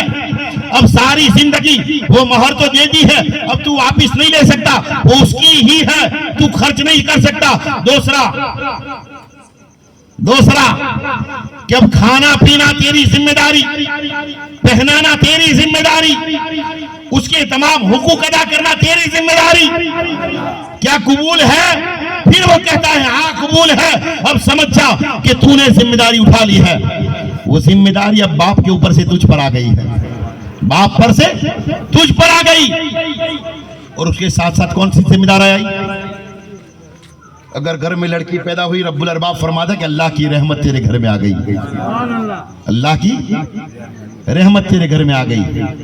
अब रहमत आई तो अल्लाह रब्बुल अरबाब उसकी रोजी में इजाफा कर देता है, बरकतें अता फरमा देता है। अब उसकी तालीम और तरबियत सारी जिम्मेदारी तुझ पर है, सारी जिम्मेदारी तुझ पर। ऐसा नहीं कि भाई चलो ये बच्ची ऐसे जिद करती है या रोती है, गिड़गिड़ाती है तो ये ना करे, हाँ जो जरूरत की ज्यादा चीज थी वो उसकी जिद पर दे दे, आपके अंदर ताकत थी दे दे, लेकिन कोई हराम चीज की कोई जिद करे लड़का या लड़की तो उसे ना दे। जैसा कि स्कूल मदरसे नहीं जाता, स्कूल क्यों कहूँ भाई, यार मदरसा आएगा ना, मदरसे भाई रोता है, डर लगता है मौलाना का, मारते हैं, ये करते हैं, डांट के धमकाते हैं, तब ये नहीं चला भाई मुझे दया आ गई, ये मेरा बच्चा है, रोता रोता आया, ये हुआ। हालांकि अल्लाह का फजल है कि रब्बुल अरबाब ने मुझे अक्ल सलीम अता फरमाई है, मैं इतना ज्यादा नहीं मारता कि किसी को सल पड़ जाए। हाँ, मारने की, डराने की, धमकाने की हमें इजाजत है। हालांकि असल हक तो बाप का था कि उसे सल पाड़ दे। क्या हुक्म है कि 7 साल तक समझाएं, 7 साल से 9 साल तक उसे नमाज का तरीका सिखाएं, मस्जिद में ले जाएं, नमाज पढ़ाने की प्रैक्टिस करें। औरतें निठल्लियां बैठकर दूसरी औरतों की बातें ना करें, मर्द इधर उधर चौखटों पर बैठकर, बाकड़ों पर बैठकर, गल्लों पर बैठकर, दुकानों पर बैठकर, खेतों में बैठकर, चौराहों पर बैठकर। अकेले गल्ले नहीं कहा भाई, किसी गल्ले वाले को बुरा लगे, दुकान वाले को बुरा लगे, बाकड़े वाले को बुरा लगे, किसी के घर के आंगने वाले को, खेत में भी हर जगह पर मर्द बैठकर किसी की बुराइयां ना करें। वो देखे कि तेरे घर में तेरे बच्चे को सवारा कि नहीं सवारा, उसे तालीम दी कि नहीं दी। ये तेरी जिम्मेदारी है कि अपने बच्चे को सही तालीम दे, सही शिक्षण दे, शिक्षा दे, समझाए सिखाए। हमारे नबी ने फरमाया है कि 7 साल तक मोहब्बत के साथ समझाएं, 7 से 8, 9, 2 साल या 3 साल, 10 साल तक उसे मार कर नमाज पढ़ाएं। कभी मारा अपने बच्चे को, नमाज पढ़ जाओ? कभी नहीं मारा आपने, आप ही नहीं पढ़ते, आप अपने बच्चे को क्या मारेंगे, है ना? आप ये सोचते भाई वो तो होगा धीरे धीरे पढ़ेगा। ये आपकी जिम्मेदारी थी, ये इतनी आसान बात नहीं है। है ना। आज हम बैठे हैं, बड़ा मुकद्दस मौका है और ये सुन्नत अदा करने वाली है। उसमें एक हदीस बता दूं, उसके बाद फिर यही बात वापस लेकर आता हूँ, क्योंकि फिर कभी कभी में वो बात दिमाग में से निकल जाती है और टॉपिक इधर का उधर चला जाता है। लेकिन टॉपिक यही है कि हुन लिबास आपके औरत का लिबास, औरत मर्द का लिबास है। हदीस मुस्तफ़ा है कि अगर कोई इंसान दाढ़ी की नियत कर ले और दाढ़ी रख लेता है तो जितने साल तक और क़यामत तक एक एक दाढ़ी के बाल पर 70 हज़ार फरिश्ते झूला झूलते हो, रब्बुल अरबाब उतना सवाब अता फरमाता है। अगर वो दाढ़ी के साथ 50 साल तक जिया तो 50 साल तक रब्बुल अरबाब 50 साल फरिश्ते उसकी दाढ़ी पर झूला झूलते रहे, सवाब अता फरमाता रहता है। मरकर दफन हो जाता है तब भी कयामत तक जब तक न उठाया जाए तब तक ये सवाब उसे मिलता रहता है, सवाब जारिया है। वैसे ही निकाह किया, सुन्नत अदा की, अब निकाह आज पढ़ाया है ना, बिलाल रुपए का निकाह कल पढ़ाया जाएगा ना, है ना। कल शादी होगी, कल निकाह के बाद से लेकर दोनों कयामत तक न उठाए जाए तब तक इन्हें निकाह पढ़ने का, सुन्नत का सवाब मिलता रहेगा। जोर से कभी सुना है? बहुत बड़ी बात है ये, क्योंकि सुन्नत उसने अदा की शादी करके। अब शादी कर ली है, अब तलाक नहीं दिया है, डिवोर्स नहीं दिया है, शादी बरकरार है, सारी जिंदगी गुजर गई, दोनों मर गए, दफन हो गए, कब्र में रहे। कयामत में जब सूर फूका जाएगा, उठाया जाएगा, हजारों करोड़ों साल के बाद उठाया जाएगा, ये हजारों करोड़ों साल सुन्नते मुस्तफा अदा करने का सवाब मिलता रहेगा। सवाबे जारिया निकाह पढ़ना है, कितना बड़ा सवाब हुआ। निकाह एक मर्तबा पढ़ा, लेकिन सारी जिंदगी निकाह पढ़ने का सवाब हर रोज उसे मिलता रहेगा, क्योंकि सुन्नत उसने जिंदा रखी है। सुन्नत जिंदा रखी, पुण्य कमाया है, सवाब कमाया है, नेकी कमाई है और अल्लाह को राजी किया है। ऐसा नहीं कहता कि किसी को मैं ज्यादा भांडू या मेड़े मारूं, लेकिन नहीं, शादियां होती है तो ऐसी हुआ करती हैं जो शरीयत के दायरे में हो। वास का प्रोग्राम देखो, कितने लोग कितनी सारी बातें सीख कर जाएंगे और सारी जिंदगी अपनी जिंदगी में उसमें से चंद चीजें तो अपनाएंगे। वो सवाब किसको मिलेगा? दुल्हा दुल्हन को मिलेगा। तो सवाब कायम है कि नहीं? अगर वो काम करते तो हराम होता और बरकतें चली जाती, नेकियां ना मिलती। ये रब का करम हुआ कि रब्बुल अरबाब ने ये शर्फ इन माँ बाप को दिया है कि उन्होंने शरीयत मुस्तफ़ा के दायरे में ये काम किया है। ये मुकद्दर वाले वो लोग होते हैं जो शरीयत मुस्तफ़ा पर अमल करते हुए अपनी शादियों को आसान और सादी रखते हैं, हलाल तरीके से शादियां करते हैं। तो ये सवाब कयामत तक उसे निकाह पढ़ने का मिलता रहेगा। यहाँ पर उसने इजाब किया और उसने कबूल किया। इजाब यानी कि अपने आप को सौंपा और सामने वाले लड़के ने उसे कबूल कर लिया। अब सारी जिम्मेदारी उस पर है। यहाँ पर मदरसे नहीं गया, आपको दया आ गई, उसे पढ़ाया नहीं, फिर आगे जाकर क्या होगा? आपने नमाजी नहीं बनाया, आगे वो भी आपकी तरीके से भी नमाजी होगा। आपने सही तरीके से उसे ट्रेनिंग नहीं दी, नहीं सिखाया, इसलिए कि वो भी आपकी तरीके भी नमाजी बना। लेकिन आपने 7 साल से लेकर 9 साल में उसे मारा, पीटा और नमाज का आदी बना दिया। अब वो नमाज की आदत उसके दिल में, नसों में रच बस जाएगी और वो नमाजी बन जाएगा। और ये सवाब आपको मिलेगा। अच्छे अखलाक दिए, अच्छी सोच और फिक्र दी, ट्रेनिंग दी, कुरान पढ़ना सिखा दिया। उसने तो हम आमीन पढ़ाते, क्यों आमीन पढ़ाते हैं? कि भाई लोग जाने कि भाई ये कुरान पढ़ा हुआ है, ये कुरान पढ़ना आता है इसे, इसने कुरान करीम को खत्म किया है, ये कुरान पढ़ने वाला, जानने वाला, ये पढ़ा हुआ लड़का लड़की है, इसलिए आमीन पढ़ाई जाती है। तो मदरसे में भेजें, ट्रेनिंग के लिए भेजें। ऐसा ना कि ये कुछ हुआ तो चलो मदरसा बंद कर दिया, उसे उसके हाल पर छोड़ दिया, वो अधूरा पढ़ा हुआ लड़का रहा। अब सारी जिंदगी वो अनपढ़ रहेगा क्योंकि अब वो पढ़ नहीं सकता, पढ़ना छोड़ दिया, भूल गया, खत्म हो गया। अब उसे सारी जिंदगी कुरान पढ़ने का नसीब नहीं होगा। अगर गुजराती आती है तो गुजराती में वाँच कर कुरान पढ़ेगा, उसे अरबी नहीं आएगी। और अरबी का सवाब देखने पर भी है और पढ़ने पर भी है। क्या फरमाया? कुरान शरीफ अगर कोई पढ़े तो उसे भी सवाब है, देखे देखने पर भी सवाब है, एक एक आयत पर उंगली फेरे, उंगली फेरने पर भी सवाब है। और इतना ही, अगर कोई अंधा है, आंखें नहीं है, रब्बुल अरबाब के रसूल फरमाते हैं अगर कुरान को वो छूता है तो उसे छूने पर भी कुरान करीम पढ़ने का सवाब दिया जाता है। रब करीम है, रहीम है, गफूर रहीम है, करम करने वाला है, दयावान है। ऐसा नहीं कि पढ़ना नहीं आता तो सवाब नहीं देगा, उसे छूना भी सवाब है, उंगलियां फेरना भी सवाब है, तो सवाब मिलेगा। लेकिन हमें, अगर हमने जायज तरीके से हिम्मत के साथ उसे कोशिश नहीं की तो उसे सवाब नहीं मिलेगा, फिर उसे गुनाह ही होगा। जानबूझकर अगर उसने पढ़ने नहीं दिया, ट्रेनिंग नहीं दी, कुरान पढ़ना नहीं सिखाया, नमाज पढ़ना नहीं सिखाया, तो वो गुनहगार होगा, सियाकार होगा। वो गुमराह रहा, कुरान पढ़ना न सीखा, नमाज पढ़ना न सीखा, ये सारा वबाल, सारे गुनाह उसके बाप पर है, उस पर नहीं। उस पर तो है ही है, लेकिन उसके बाप पर ज्यादा है।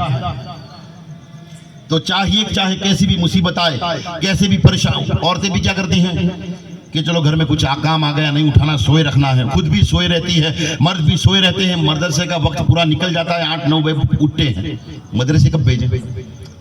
स्कूल के लिए हर चीज के लिए रेडी, एग्री, और स्कूल का ड्रेस, सामान, चौपड़ियां, खर्चा, बस का भाड़ा, तमाम चीजें है कि नहीं? फौरन नहलाना, धुलाना, तैयार करना, संवारना, दुनिया की ट्रेनिंग के लिए, दुनिया की तालीम के लिए, इस्लाम के लिए आपने क्या किया जो आपके मरने के बाद भी काम आने वाला है? उसके लिए मेहनत करें। ये ना सोचे कि भाई चलो इसको डांट लगते, आप कह दे भाई इसको थोड़ा मोहब्बत से पढ़ाना, इसको मारना मत, ये थोड़ा नरम मिजाज का, तो उसे भी इस तरीके से ट्रेनिंग दी जाएगी, पढ़ाया जाएगा। लेकिन अगर वो सीख जाएगा तो आपके लिए वो जिंदा रहेगा, तब तक आपके लिए सारे सवाब भी करता रहेगा।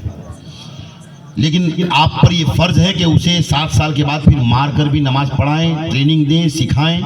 ये आप पर है, उस्ताद पर नहीं। लेकिन उस्ताद आप पर एहसान करता है कि वो मदरसे में आपकी बोलियां, आपकी डांट सुनता भी है, भाई मौलाना आपने क्यों मारा, क्यों किया, ये लड़ाई भी झेल लेता है। लेकिन वरना उसके तो क्या है, पगार से मतलब था, रुपयों से मतलब था। लेकिन नहीं, वो जब मारता है तो अपनी जिम्मेदारी पर, भाई ये गुमराह ना हो जाए, ये अधूरा पड़ा होना रह जाए, इसे ये सूरत, ये दुआ, ये फातिहा नहीं आता, ये अत्तहियात दुआ इब्राहिम दुआ मासूरा नहीं आती, इसे मार कर भी पढ़ाना ये उसका एहसान है।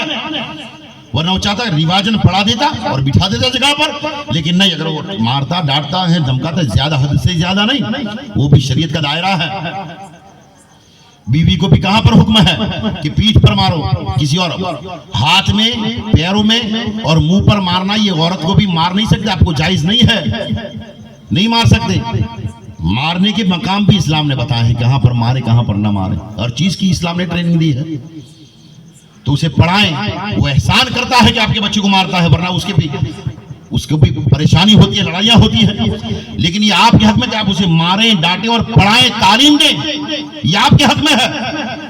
उसे ट्रेन करें, ये आपकी जिम्मेदारी है। अब आपने उसे पढ़ाया, पढ़ाया, ट्रेन कर दिया, अब आपने हक अदा कर दिया, आपने हक अदा कर दिया। अब आपकी शादी, आप उसे शादी कर दी, आप उस पर एहसान करते हैं बच्चे पर, वरना आपकी जिम्मेदारी नहीं थी। लेकिन बच्ची है, आपने उसे तमाम चीजें सिखाई, पढ़ाया, दुनियावी दीनी इल्म सिखाया और पर्दा सिखा दिया। अब आपने उसकी निकाह खानी करा दी, निकाह पढ़ा दिया। अब आप उस जिम्मेदारी से मुक्त हो गए, बरी जिम्मा हो गए। अब उसके शौहर पर जिम्मेदारी आ गई। अब लड़की थी तो उसके 7 साल के बाद से पर्दे की हिफाजत 9 साल या 12 साल तक कराना, ट्रेनिंग देना, उसके पर्दे की, चेहरा न खुलने की, बाल न दिखाने की, जिस्म के आसा न दिखाने की, ये जिम्मेदारी लेडीज पर थी, औरत पर थी, माँ बाप पर थी। उसने अगर उसे बुर्खा और पर्दे की ट्रेनिंग न दी, न सिखाया, तब वो जिम्मेदार है। अब जब तक वो बुर्खा और पर्दा नहीं करती, तब तक उसके बाप को गुनाह और अजाब होता रहेगा, लानत बरसती रहेगी। अब शादी के बाद उसके शौहर ने उसे बुर्खा न पहनाया या पर्दा न कराया, बुर्खा नहीं पर्दा, बुर्खा पहना तो अच्छी बात है, लेकिन अगर पर्दा न कराया, बाल उगने की जगह से ठूड़ी तक और एक कान की लौ से दूसरी कान की लौ तक इतना छुपाना, ये इतना दिखाना और बाकी तमाम आज़ा छुपाना, ये औरत पर फर्ज है। सतरे औरत है। और मर्द के लिए नाफ डूटी से लेकर ढींचड़ तक इतना छुपाना फर्ज है। इससे ज्यादा अगर किसी ने पैंट ऊंची की या नाइटी या कैपरी ऊंची की तो हराम है।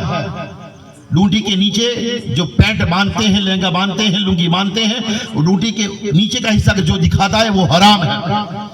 जैसा डूटी के नीचे का है वैसा ही पीठ का भी भाग है।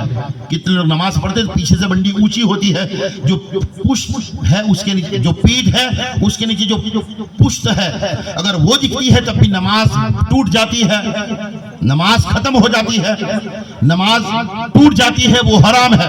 ये मसला शरीयत मुस्तफा का जान ले, ये आपको जानना जरूरी है, ये फराइज में से है।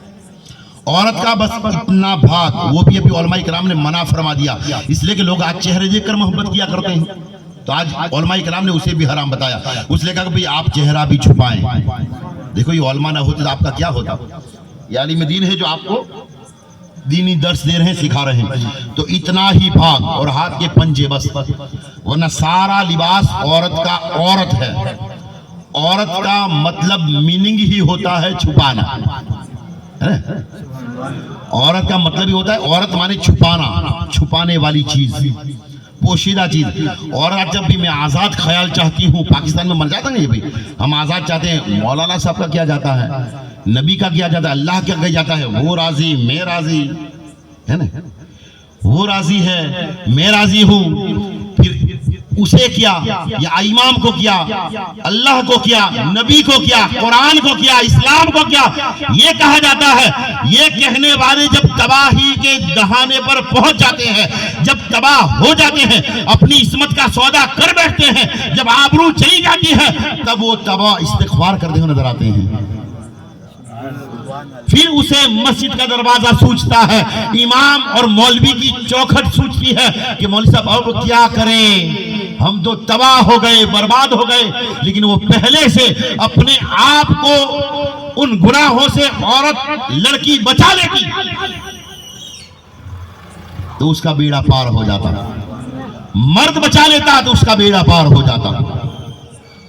कितनी मर्तबा 10 साल के बाद भी जब मंगनियां टूटती है, तब तक वो लड़की अपनी मोहब्बत में गर्क होकर जो झूठे वादे एक दूसरे जो करते हैं, किए जाते हैं, उस पर फिदा होकर पूरा भरोसा करके उससे कई हद तक मेल मिलाप शुरू कर देते हैं, बातचीत शुरू कर देते हैं। लेकिन जब वो टूटता है तो सामने वाला लड़का भी कहता है, चल हट, तूने मेरी माँ के खिलाफ ये कहा, मेरे बाप के खिलाफ ये किया, मेरे खानदान के खिलाफ ये किया, मेरे बारे में तूने ये किया, जा मैं तुझसे शादी नहीं करता, मैं मंगनी तोड़ता हूँ। तब उसे फिर एहसास होता है कि ये क्या कर बैठे हम, ये हमने क्या कर दिया, हमने तो अपनी जिंदगी तबाह कर ली।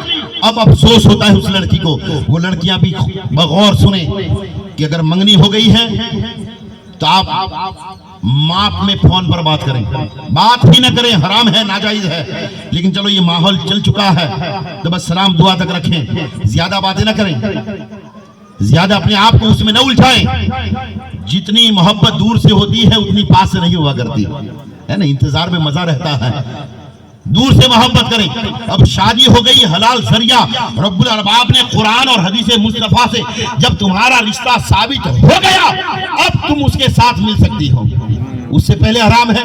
अगर आपने इस्लाम का पास रखा होता, इस्लाम को माना होता तो क्या होता, आप फायदे में रहती। अगर आपकी शादी हो गई तो ठीक है, कोई बात नहीं, आप बच गई गुनाह से। लेकिन शादी नहीं हुई और मंगनी टूट गई तो क्या होगा, आप बड़ी पछताएंगे और आप भी बड़े पछताएंगे, क्योंकि आपने तो गुनाह कर लिया है, मर्दों ने, लड़कों ने गुनाह कर लिया है, हराम था, सब्र कर लेते। ये औरत रब की नेमत है, सुकून है, मर्द भी औरत के लिए नेमत है, सुकून है। सब्र के साथ इस सुकून को हासिल किया जाता तो जिंदगी भर मर्द औरत आपस में एक दूसरे की मोहब्बत में रहते, कभी लड़ाई नहीं होती। लेकिन हमने अपने आप को तबाह कर लिया। तो ये हुक्म है कि शादी के बाद अब हस्बैंड की, मर्द की, पति की जिम्मेदारी है कि अपनी बीवी को पर्दा कराए, हुक्म है। अगर वो पर्दा नहीं करती, गुनाह पर गुनाह करती है, बेपर्दा है, तो सारे गुनाह औरत को तो होते ही हैं। ऐसा नहीं कि औरत बरी जिम्मा गुनाह हो गई, नहीं, वो भी गुनहगार है, उसका शौहर भी गुनहगार है। और हुक्म यह है कि अगर औरत अपने पति की, मर्द की इजाजत के बगैर अपने घर से एक कदम बढ़ाती है, हर एक कदम पर अल्लाह रब्बुल अरबाब की उस पर लानतें बरसती है। ये गुनाह है, हराम है। तो मर्द को चाहिए, अगर वो मर्द है, साहिब निसाब है, ताकत रखता है, और शरीयत के 5 अहकाम को अगर वो मानता है तो उस पर निकाह फर्ज कर दिया गया है। अब वो शादी में ताखीर नहीं कर सकता कि चलो अभी 5 साल के बाद या 2 साल के बाद या 1 साल के बाद शादी करो, नहीं। अगर उसके पास ताकत है तो फौरन 1 महीने में 1 हफ्ते में शादी कर ले ताकि वो गुनाह से बच जाए, ये हुक्म है। अब शादी कर ली, अब शादी के बाद माहौल ये होता है कि नई नई शादी होती है तो मोहब्बत ज्यादा होती है, 1-2 महीना 3 महीना 6 महीना साल बाद, लेकिन 1 साल के बाद मोहब्बत कम होने लगती है। क्यों? क्योंकि लड़के नौजवान, लड़कियां नौजवान अभी नादान है, अभी ये ना समझ है, नादान है, इन्हें इतनी ज्यादा अक्ल नहीं है। और हम भी, रब का करम है, हम भी इतने भी होशियार नहीं, चलो समझे, लेकिन हम जितना जानते हैं उतना आपको समझ पाएंगे। अभी नादान है, इसलिए वो बात को समझते नहीं है। शादी हुई, अब उन्हें टेंशन रहता है, डर रहता है कि शादी हो चुकी, अब कमाना, ये जिम्मेदारी, एक छोटी छोटी बात पर रूठना, मनाना, ये तमाम चीजें होती रहती है, ये चीजें होती रहती है। क्यों? अभी नई नई शादी हुई है, नहीं, अब उन्हें इतनी ज्यादा समझ नहीं पड़ती। लड़की से भी कोई भूल हो जाती है, लड़के से भी कोई भूल हुआ करती है। अब घर में है तो उसकी सास है, ससुर है, नर्दे हैं, जेठानी है, सेठानी है, ये सब होते रहते हैं। तो उनकी भूलें धीरे धीरे, कभी कभार कोई होता है सुधारता भी है, कोई मोहब्बत से सुधारता है, कोई फाड़ कर सुधारता है, लेकिन उन्हें ट्रेनिंग देना शुरू रहता है, सिखाते हैं। अगर उसकी सास मोहब्बत के साथ जिस तरीके से बेटी को सिखाया जाता है उस तरीके से अगर सिखाती है तो रब्बुल अरबाब उसे माँ का दर्जा अता फरमाता है। यानी सास है लेकिन माँ का दर्जा बड़ा होता है। माँ भी नहीं जानती कि माँ का दर्जा क्या होता है। अगर माँ जान जाए कि माँ का दर्जा क्या होता है तो माँ का दर्जा राबिया बशरिया का दर्जा होता है, माँ का दर्जा हजरत हाजरा का दर्जा होता है, माँ का दर्जा हजरत आयशा सिद्दीका का होता है, माँ का दर्जा हजरत खदीजतुल कुबरा का होता है, माँ का दर्जा हजरत फातिमा ज़हरा का दर्जा होता है। दर्जा बढ़ जाता है। अगर मोहब्बत से अपने घर में आने वाली बहू को जिस तरीके से बेटी को ट्रेनिंग दी थी, सिखाया था, अगर माँ सिखाती है तो रब्बुल अरबाब उसे माँ का दर्जा अता फरमाता है, माँ का दर्जा। और बेटा है, उसके सास ससुर या वो खुद उसका बाप उसे सिखाता है कि किस तरीके से बीवी को रखना है, किस तरीके से उसके हुकूक अदा करने हैं, किस तरीके से उसे घर में रखना है, किस तरीके से मोहब्बत के साथ पेश आना है, वो तमाम चीज सिखाता है। तो रब्बुल अरबाब उसे भी बाप का दर्जा अता फरमाता है। ये ट्रेनिंग हम जब मुझसे सिखाए, कोई बेटा दिख रही, शादी हो चुकी है, अब नौकरी कर, कोई काम कर, अभी कोई भी छोटा मोटा काम कर, धीरे धीरे अगर कोई बड़ा काम मिले तो बड़ा काम कर, बड़ी नौकरी कर। ये ट्रेनिंग देना, ये सिखाना हमारी जिम्मेदारी है, ये हमारे फर्ज में आता है। क्योंकि नई नई शादी में इतना ज्यादा ख्याल नहीं रहता, वो अपनी मस्ती में रहते हैं, मस्ती में मगन रहते हैं, और दावतें रहती हैं, हर जगह पर बुलाना, जाना, आना, ये तमाम चीजें रहती हैं।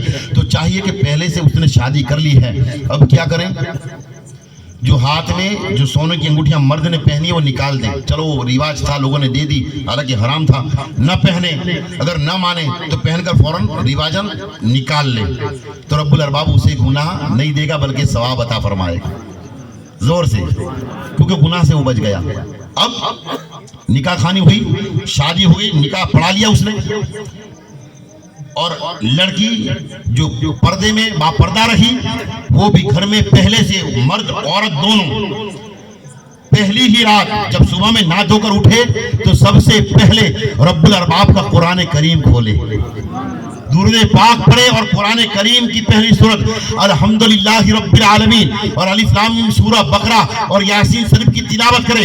ये करने पर अल्लाह के नबी फरमाते हैं, सरकार बाबा फरीदुद्दीन गंज शकर रहमतुल्लाह फरमाते हैं कि जब दुल्हा दुल्हन पहले दिन अपनी जिंदगी के ज़बे सुहाग और सुहाग रात के पहले दिन अगर वो यासीन शरीफ और तबारक की तिलावत करते हैं या सिर्फ अलहम्दो की सूरत पढ़ते हैं, रब्बुल अरबाब उनके निकाह में और उनकी मोहब्बत में, उनके रिश्क में और उनके रिश्ते में रब्बुल अरबाब बेपनाह बरकतें और रहमतें अता फरमाता है।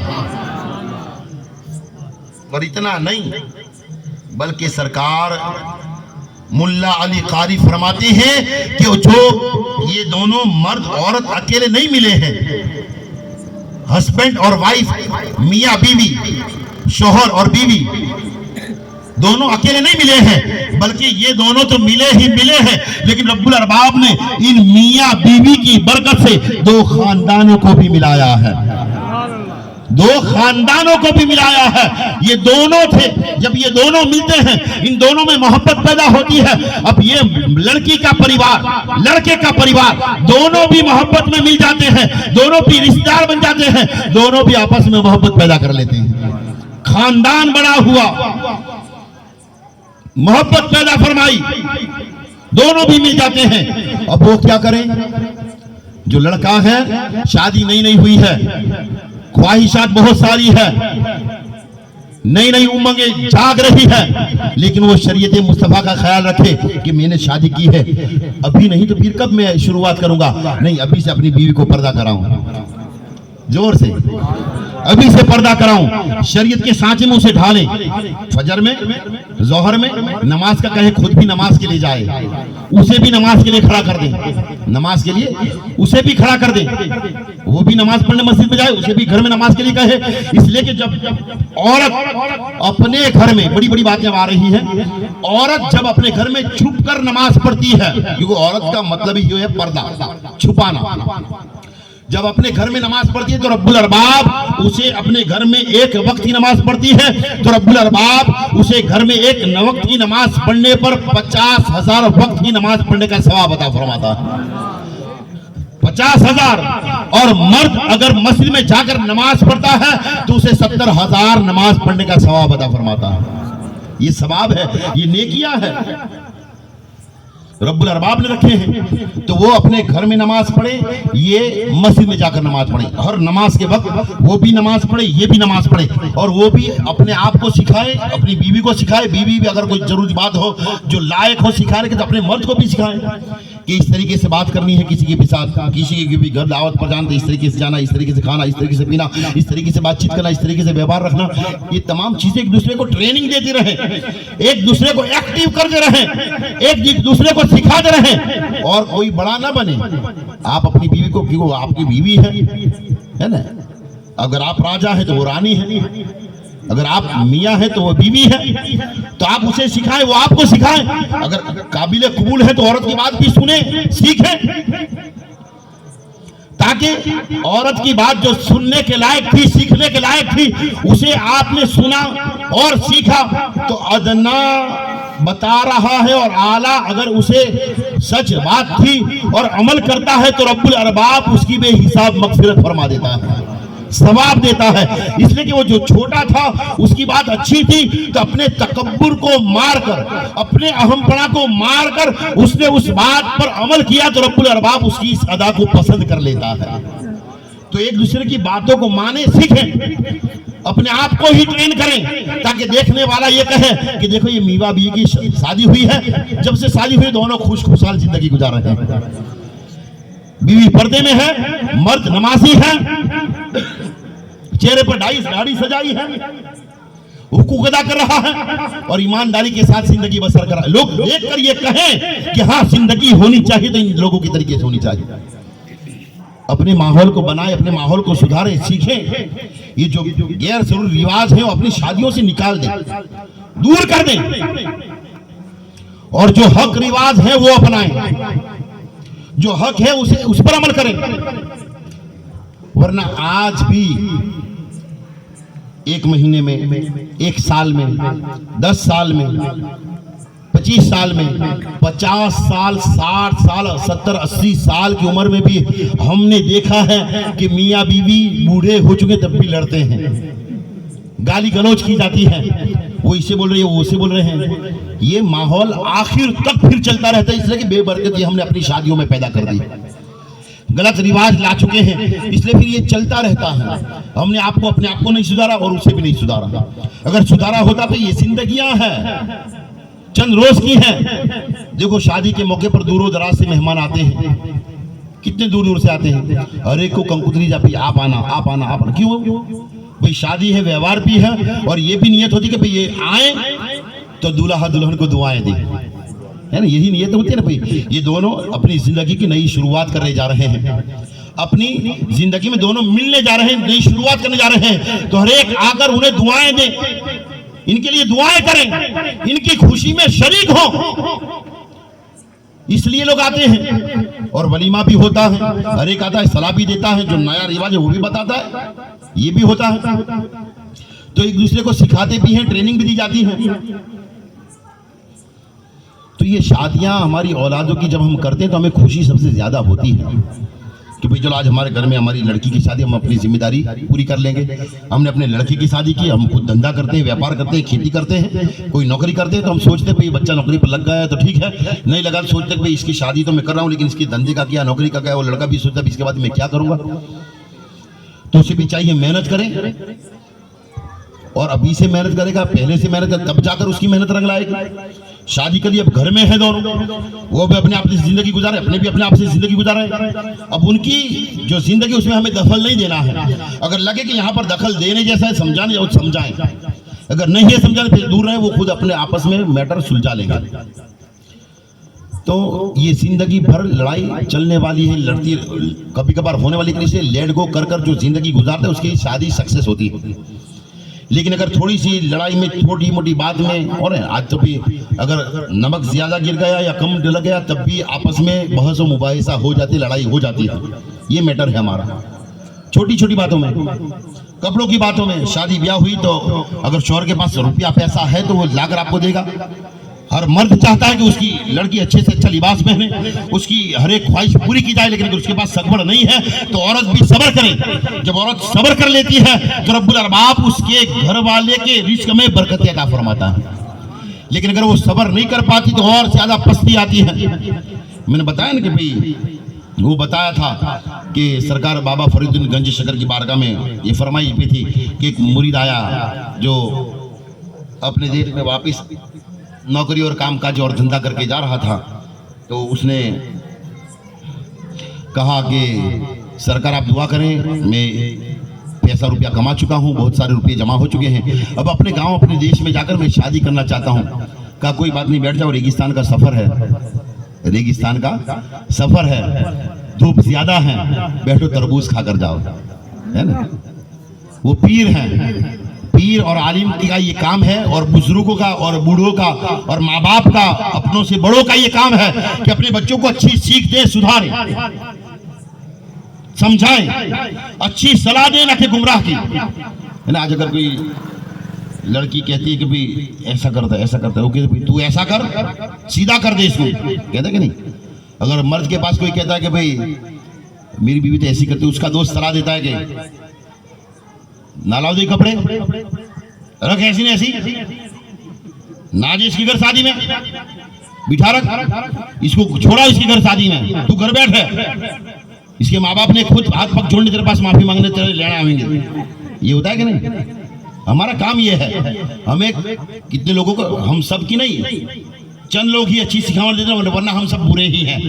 हम कहते भी इसे सीधी दौर कर दे, इसके घर शादी में नहीं, अगर जीत कर तो इसको एकली को दे, इसके घर शादी में तू ना जाए, जमोई को लेना को नहीं आवे, तू तो दामाद है ना। इस तरीके से प्रेशर डालना, उस पर ऐसा वचन डाल देना कि वो बस जब जाए, अब जमई है तो बेचारे वो क्या करेंगे, मनाने के लिए आएंगे, वरना उसकी पूरी शादी खराब हो जाती है। ऐसे डमाड़ मुसलमानों को शोभा नहीं देती। यहाँ पर हजरत सरकार बाबा फरीदुद्दीन गंज शकर कहते कि बैठ जा बेटा, अपनी बीवी को बुलाते कहते हैं कि बीवी मोहतरमा ऊपर छातली पर तरबूज रखा है, ला कर दे, ये गर्मी का सफर है, ये मेरा मुरीद है, और पीर का काम होता है कि मुरीद को संतुष्ट कर देना, ठंडा कर देना।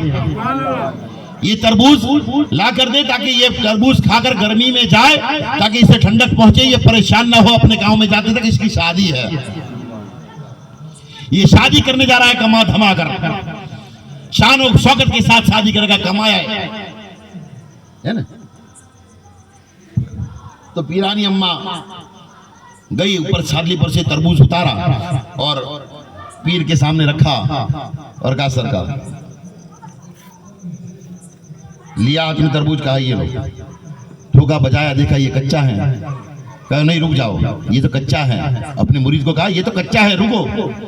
वापिस दिया पीरानी अम्मा को, कहा ये लेकर जाओ ऊपर, वापिस रख दो, ये तो कच्चा है, दूसरा लेकर आओ।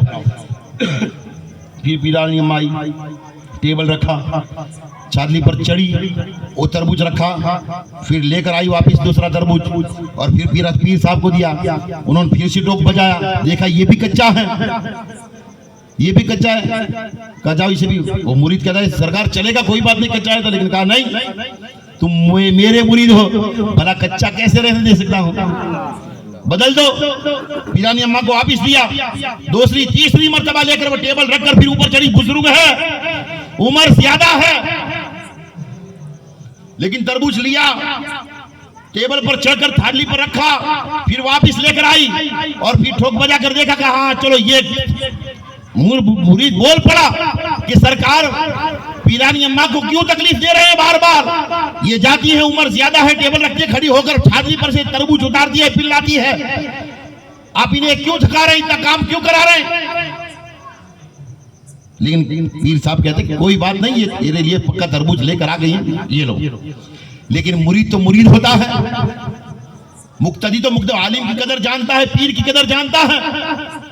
उसने कहा सरकार आप कच्चा खाएं और मुरीद पक्का खाए, ये कैसे हो सकता है। सरकार नहीं, ये पक्का आप रखे, कच्चा मैं खाता हूँ। फटाफट गया घर में, टेबल पर खड़ा हुआ, छातली पर पक्का रखा और कच्चे ढूंढने लगा। देखा छातली पर कोई तरबूज है ही नहीं, एक ही तरबूज था। बार बार पीरानी अम्मा टेबल पर चढ़कर जो तरबूज रखती थी उसी को वापिस लेकर आती थी। एक ही तरबूज था, दूसरा नहीं था। मुरीद कहता है सरकार तरबूज तो एक ही है। फिर भला पीरानी अम्मा ये तरबूज ही को लेकर जाकर ऊपर रखती थी, लाती थी, ले जाती थी, लाती थी, ले जाती थी। तरबूज तो एक ही था, इतनी मर्तबा क्यों चलाया। तो पीर साहब कहते हैं देख तू कमा धमाकर जाता है, इतनी मेहनत और मुशक्कत की है और शादी करने वाला है, तो याद रखना ये तरबूज जिस तरीके से ठोक बजाकर चेक किया है, देखो ये बीवी है मेरी, मेरे राज को दराज रखा। अगर कोई और होती तो कहती भाई पीर साहब क्यों भाग दौड़ कराते हैं, आपने वहां पर 50 तरबूज रखे हैं, एक ही तो तरबूज है, एक ही तरबूज है, बार बार ऊपर चढ़ाना नीचे उतारना, आपने 10 लाकर रखे हैं, ये लो एक ही है। अगर बेअदब होती तो कह देती, लेकिन नहीं किया। बार बार शौहर के हुक्म की फरमाबरदारी की, बार बार गई, बार बार लाई। देख बेटा गांव में जाए तो बीवी भी ऐसे लाना जो तेरे पर्दों पर पर्दा डाले, तेरे राज को छुपाए। बाबा फरीदुद्दीन गंज शकर हमें ये ट्रेनिंग दे रहे हैं कि बीवियां ऐसी लाओ जो नेक दिल हो, जो शौहर के राज को छुपाए। अभी की बाइट का ओ बहुत तरबूज ऊपर रख छोड़े छातली पर, तुम एक तो है दे दो ने, क्या कहती। लेकिन ये खातून जन्नती खातून होती है जो अपने मर्दों के राज को छुपाती है। एक मर्तबा ऐसा भी हुआ कि एक बस्ती में एक औरत अपने घर से निकलती और जब कुएं के पास पहुंचती तो पानी कुएं के ऊपर आ जाया करता था। दूसरी लड़कियां आती, रस्सियां डाल डालकर पानी खींचती, थक जाती थी। लेकिन ये लेडीज जो थी अपने घर से आती तो लोग सुबह में तो इंतजार करते उस लड़की का कि वो आए और पानी ऊपर आए और दूसरे भी लोग भर ले। ऐसी करामत, ऐसा मकाम मर्तबा। एक लड़की ने आखिरकार पूछ लिया कि ये राज क्या है। हम आते हैं कुएं का पानी नीचे होता है और खींच कर ऊपर पानी भरते हैं और थक जाते हैं रात दिन, और तुम घर से निकलकर कुएं के नजदीक पहुंचते हो तो पानी इसके मेदू ऊपर आ जाता है और बस घड़ा डुबो कर निकाल लिया। राज क्या है, बात क्या है। तो कहती हैं कि एक मर्तबा मेरे घर में हम सोए थे कि मेरे शौहर की माँ ने पानी मांगा, मेरे शौहर ने पानी का गिलास भरा, जोर से पानी का गिलास भरा और पानी का गिलास भरकर अपनी माँ के सिराने जब जाकर पानी देने लगा, देखा कि माँ पानी मांगकर वापस सो चुकी है। वो मर्द मेरा शौहर वहीं पर खड़ा हो गया। मैं देख रही थी कि मेरा शौहर खड़ा है, माँ सो चुकी है, अब वो इंतजार में है कि जब उठे तब दूं। मेरी माँ दूसरी मर्तबा मुझे बेटा भी फरमा बरदार है कि नहीं, जोर से। माँ बाप की फरमा बरदारी हमारे बुजुर्गों से सीखो। आज हमने अपने माँ बाप की कदर क्या की है। खड़ा हो गया, इंतजार में था कि माँ उठे और मैं उसे पानी दूं।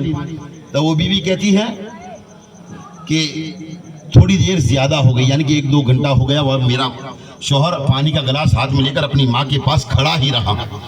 तो मुझसे देखा ना गया कि मेरा शौहर खड़ा रहे और उसकी बीवी आराम से लेटी रहे। ये मोहब्बत के तकाजे हैं भाई, ये मोहब्बतें हैं। जब आपस में मियाँ बीवी, धनी बाईड़ी जब आपस में मोहब्बत करते हैं तो असल मोहब्बत इसे कहा जाता है, असल प्यार इसे कहा जाता है। वो प्यार जो दुनिया में तुझे बदनाम कर दे, जो तुम्हें तबाह कर दे, तेरी आबरू चली जाए, तेरी इज्जत नीलाम हो जाए, वो प्यार, वो मोहब्बत किस काम का? प्यार वो है कि जब आपस में मोहब्बत करे, प्यार करे तो रब्बुल अरबाब मकामे विलायत अता फरमा दे। शौहर खड़ा है और बीवी सोई रहे, मुझसे बर्दाश्त न हुआ, मैं पास गई और अपने शौहर के पास से पानी का गिलास लिया, जोर से पानी का गिलास ले लिया। पानी का गिलास लेने के बाद मैं वहीं पर खड़ी हो गई। मेरा शौहर कहता है कि माँ तो मेरी है, रुक जा, तू गिलास क्यों लेती है? ये तो हक मेरा है, तेरा थोड़ी है। कहा नहीं, आपके सारे हक मेरे हैं। आज कहते भाई तेरे माँ बाप, मेरे माँ बाप, मेरे माँ बाप, तेरे माँ बाप। आज मियाँ बीवी में बहुत सारी जगह पर ऐसा झगड़ा होता है, नौजवानों में भी होता है। हालांकि असल माँ बाप तो असल माँ बाप ही होते हैं, लेकिन बीवी के माँ बाप का भी हक है कि भाई उसे भी आप माँ बाप कह सकते हैं, इजाजत है, उसकी उतनी ही कदर करें, इज्जत करें। लेकिन यहाँ पर मैटर अलग है, ये मोहब्बत करने वाले हैं, हकीकत में मोहब्बत करने वाले हैं। बीवी खड़ी हो गई कि भाई मेरा शौहर खड़ा रहे, मैं सोई रहूं? नहीं, मेरा भी हक है कि आपके माँ बाप की मैं कदर करूं, इज्जत करूं। गिलास ले लिया, शौहर कहा भी आप आराम करें, आप आराम करें। थोड़ी देर ज्यादा हुई, मैं भी खड़े खड़े मेरे पैरों में भी वरम पड़ गए। मैंने भी दिल में ख्याल आया कि मैं तो थक चुकी हूँ, ये कब उठेंगे और कब पानी मांगे या ना मांगे, ना भी मांगे सुबह हो जाए। लेकिन अगर दूसरी मर्तबा मेरे शौहर की माँ उठ गई और पानी मांग लिया और कोई पानी के गिलास लेकर खड़ा हुआ न हुआ, कोई पानी देने वाला न हुआ, तो मेरी माँ को तकलीफ हो जाएगी, परेशान हो जाएगी, हैरान हो जाएगी, प्यास की शिद्दत से निजाल होगी। तो मैं फिर पैर पर वरम आने के बावजूद खड़ी रही, इस इंतजार में कि कब उठे और कब पानी मांगे, फौरन दे दूं। थोड़ी देर ज्यादा हो गई, पानी खड़े खड़े ज्यादा देर हो गई, पैरों में वरम आ गया, पैर थक गए, खाली चल गई। थोड़ी ज्यादा देर होने, सुबह के करीब था कि अजान होने वाली हो, कि उसे आधा घंटा या 1 घंटा पहले वो मेरी सास की आंख खुली और पानी मांगा। मैंने पानी का गिलास जब आगे किया तो मेरी सास मुझे देखकर परेशान हुई कि मैंने तो अपने बेटे के पास पानी मांगा था और मेरी बहू सामने खड़ी है, मेरी लड़के की बहू सामने खड़ी है। मैंने पूछा कि मैंने तो अपने बेटे के पास पानी मांगा था और तू क्यों खड़ी है? कहा आपके बेटे का जो हक था वो भी मेरा भी हक है, जैसा हक आपके बेटे का आप पर था वैसा ही आपकी खिदमत करने का हक मेरा भी था। मेरा शौहर आधी रात तक खड़ा रहा, वो थक गया। मैंने सोचा आधा हक शौहर ने अदा किया, आधा हक उसकी बीवी अदा करेगी, इसलिए मैं खड़ी हूँ, लीजिए आपके लिए पानी हाजिर है। जब ये मेरी ईमानदारी मेरी सास ने देखी तो मेरी सास ने पानी पीने से पहले बारगाह किरदगार में, बारगाह परमेश्वर में, बारगाह खुदाबंदी में, अल्लाह की बारगाह में हाथ उठा दिए और कह दिया, ऐ मौला इसने मेरे बेटे और मेरी तकलीफ दूर की है, ऐ मौला इसकी भी तमाम तकलीफें दूर करवा दे। जब से मेरी सास ने मेरे लिए दुआए रहमत की है, तब से जब मैं कपड़े धुलती हूँ एक ही मर्तबा में कपड़े साफ हो जाते हैं। जब मैं झाड़ू लगाती हूँ रात दिन एक ही मर्तबा झाड़ू लगाती हूँ, रात दिन घर की सफाई रहती है।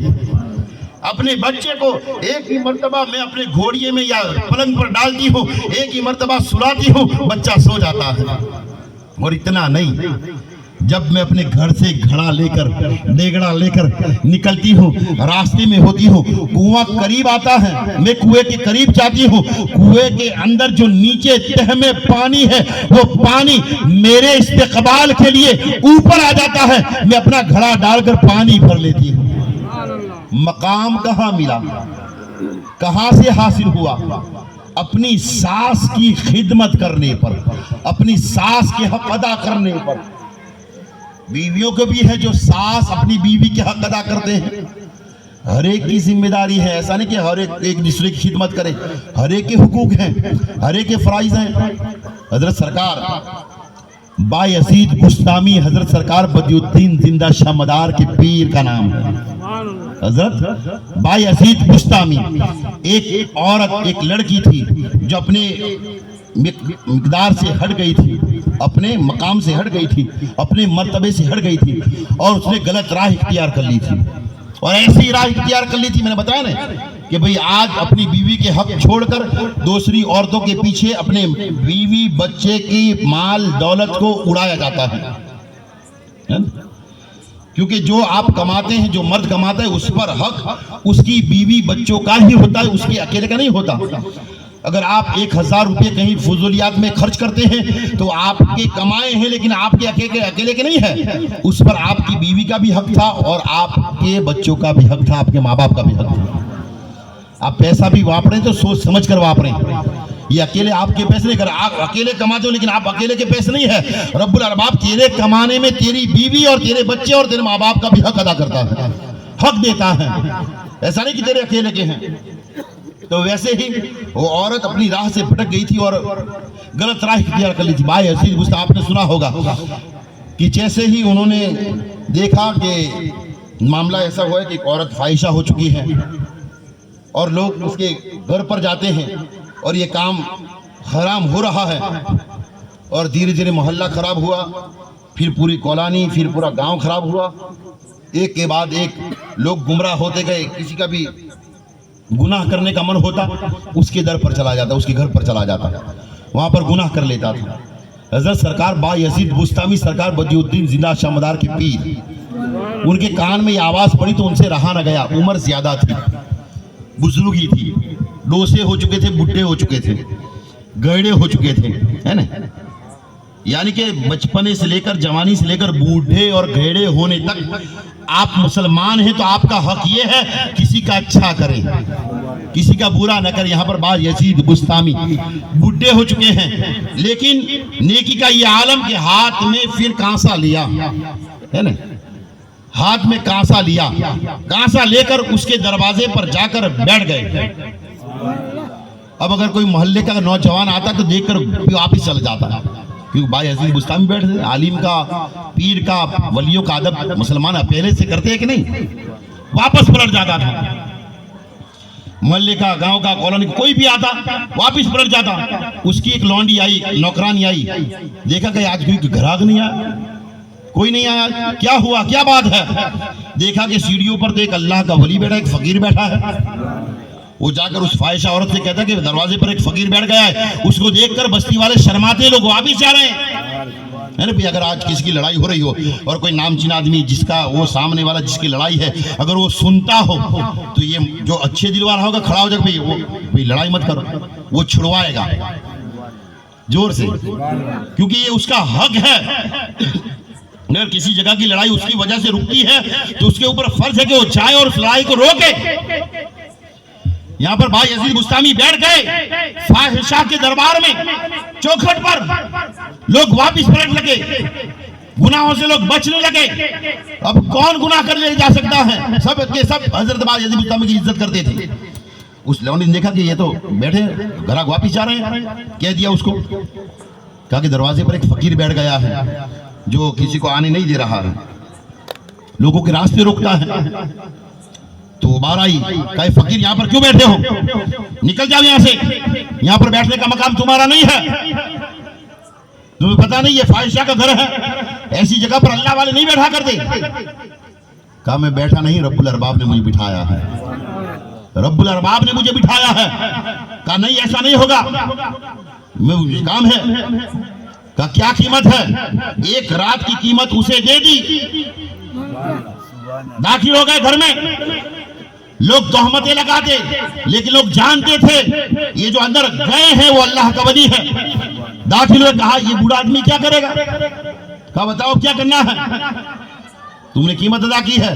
कहा नहीं, आज की रात तेरी कीमत में दे चुका हूं, जा गुस्ल कर ले। गुस्ल किया, कहा वुजू कर ले, वुजू कर लिया और कहा कि अब मुसल्ला बिछा। नमाज पढ़, अल्लाह अकबर करके रकात बांध ली, सजदा किया, सजदे में जैसे ही वो झुकी, सरकार बायजीद बुस्तामी हाथ उठाते हैं और कहते हैं मौला इसको तेरी राह में बिठाना, तेरी बारगाह में झुकाना, सजदा करवाना मेरा काम था, अब इसे रास्ते पर लाना तेरा काम है। जैसे ही सजदे से सर उठाया, नूरानी चेहरा हो गया, अल्लाह की वलिया बन गई, जिंदा रही, इबादत रियाजत करती रही, जंगलों बयामा में घूमती रही, इबादत रियाजत करती रही। ख्वाहिश थी कि बायजीद बुस्तामी के साथ निकाह कर, लेकिन बायजीद बुस्तामी ने उनके साथ निकाह नहीं किया। सारी जिंदगी उसने नेकी में गुजार दी, इबादत में गुजार दी। हम क्या कर रहे हैं? हमने क्या किया? हमारी जिंदगी कैसे कट रही है? हम कैसी जिंदगी अपनी निभा रहे हैं? अपने आप के अंदर देखें, जांचें कि हमने कभी ये सब किया कि चलो आज ये माहौल तैयार करें, ये माहौल तैयार करें, ऐसा करें। हमने बस लड़ाया है, हमने दुआएं नहीं दी। अब हमारे बाद हमारी औलादें भी हमारी तरीके सीख कर आज सारी दुनिया में बहुत सारे मुसलमानों का हाल आज यही आकर खड़ा हो गया है, यही आकर खड़ा हो गया है। वरना मर्द को औरत के लिए एक दूसरे का लिबास बताया था कि दोनों एक दूसरे का लिबास है, छुपाने की चीज है, ये हुक्म दिया था। हमने आज एक दूसरे के पर्दे जाहिर किए, एक दूसरे की बातें की, आज एक दूसरे की दुश्मनियां हमारे दिमाग में आ गई और आज हमने एक दूसरे को तबाह कर लिया। यहां पर सरकार बदियुद्दीन जिंदा शामदार की जिंदगी में एक मुरीद था जो सरकार से मोहब्बत करता था, 5 वक्त का नमाजी भी था और हर एक की इज्जत किया करता था, हर एक से मोहब्बत किया करता था। उसने ये किया कि एक जगह पर, एक कुएं पर उसने सरकार बायजीद बुस्तामी हजरत बदियुद्दीन जिंदा शामदार ने उसने एक नौकरी दे दी कि ये कुआं है, यहाँ पर लोग आते हैं जाते हैं, यहाँ से लोग तकलीफ उठाते हैं, किसी के पास रस्सी होती है, किसी के पास रस्सी दोड़ा नहीं होता, तो यहाँ पर रह और इन लोगों को पानी निकाल निकाल कर देना, पानी कुएं में से निकाल निकाल कर देना। वो वहां पर लगभग 3 साल से ज्यादा जो भी मुसाफिर आता, किसी के पास रस्सी होती न होती, वो पानी निकाल निकाल कर लोगों की खिदमत किया करता था, लोगों को पानी दिया, वो सरकार की बातें माना करता था और वो 3 साल तक उनकी खिदमत किया करता था, नेकी करता रहा, अपने पीर की बात को मानकर 3 साल तक खिदमत की। 3 साल की खिदमत के बाद जब वो शख्स के पास सरकार बदियुद्दीन जिंदा शामदार वापिस पहुंचे, वापिस उनके पास पहुंचे तो कहा क्या हाल है? कहा सरकार मजे से हूँ, 5 वक्त की नमाजें पढ़ता हूँ, यहाँ पर लोगों को पानी निकाल कर खिदमतें खल्क करता हूँ, लोगों की खिदमत करता हूँ, हर एक की, कोई भी आए वो चाहे मुसलमान हो गया, हर एक की खिदमत करता हूँ। 3 साल की मुद्दत के बाद सरकार बदियुद्दीन जिंदा शामदार अपने साथ जो मुरीद लाए थे, उनमें से दूसरे मुरीद को उस जगह पर कुएं पर खड़ा किया और कहा आज से तू यहाँ पर खिदमत करेगा। उस मुरीद को साथ में लिया, थोड़े दूर पहुंचे तो कहा ये मुरीद तूने 3 साल तक मेरी फरमा बरदार की है, अब बता कि तू क्या चाहता है, तेरी ख्वाहिश क्या है? कहा कि सरकार मैं 3 साल तक यहाँ पर लोगों की खिदमत करता रहा हूँ, तो जहाँ पर आपने मुझे कुटिया सौंपी थी रात को, जहाँ पर मैं सोने जाता था बाद नमाज ईशा और जहाँ पर तहज्जुद पढ़ता था, वहाँ से गुजरता था, वहाँ पर एक जगह पर एक मूर्ति है, एक पत्थर का मुजस्समा है, वो बड़ी खूबसूरत है, बड़ी हसीनो जमील है, मैं चाहता हूँ कि उसके साथ में निकाह करूँ। पत्थर है, पत्थर की मूर्ति है, लेकिन क्या करें, उसे उससे मोहब्बत हो गई थी। हालांकि अल्लाह की इबादत करता है, रियाजत करता है, इबादत भी करता है, सब कुछ करता है। वो बताया था कि वो एक साहबजादी की मोहब्बत में उसने खाना पीना छोड़ दिया और अल्लाह का जिक्र पहाड़ी पर जाकर करने लगा। लोग उसे वली समझ लगे, ऐसा ही इसका हाल था। वो जाता आता बस देखता रहता, देखने देखने पर, रोजाना देखने पर मोहब्बत हो जाती है ना। कभी कभार हम मिलते हैं किसी के साथ, 1 मरतबा नहीं, 2 मरतबा, 5-10 मरतबा मिलते हैं, फिर सामने वाले शख्स से, नौजवान से, अपने दोस्त से मोहब्बत ज्यादा बढ़ जाती है, उसके साथ ज्यादा बैठने से, उठने से मोहब्बत ज्यादा बढ़ जाती है। जितना मिलोगे, अच्छे व्यवहार करोगे, जितनी अच्छी बातें करोगे, मोहब्बत बढ़ती जाएगी। इसलिए कि नेक अखलाक के साथ, उसके साथ अच्छा अखलाक के साथ सलूक किया तो मोहब्बत बढ़ेगी, कम नहीं होगी। आए जैसा कि समधी के घर गया, समझण के घर गए, एक दूसरे से मिलेंगे, बातचीत करेंगे, अच्छे व्यवहार रखेंगे, मियाँ बीवी जब भी मिले आपस में बातचीत करें, अच्छी बातें करें, बुरी बात ना करें, किसी की बुराई और बदगोई ना करें, तो उनकी बातों में रब्बुल अरबाब नेकी और बरकत अता फरमाता है। नेक साफ गोई अता फरमाता है। साफ गोई यानी कि साफ बोलना, उसके जबान में रब्बुल अरबाब मिठास पैदा कर देता है।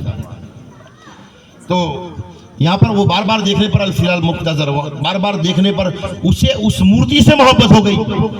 और मुरीद है, पीर से क्या आशा नहीं रखता, क्या उम्मीद नहीं रखता। वो कहता है कि सरकार मैंने ये 3 साल खिदमत की, उसका बदला नहीं चाहता, लेकिन मैं चाहता हूं कि इस मूर्ति जैसी कोई खूबसूरत हसीनो जमील कोई लड़की मिल जाए।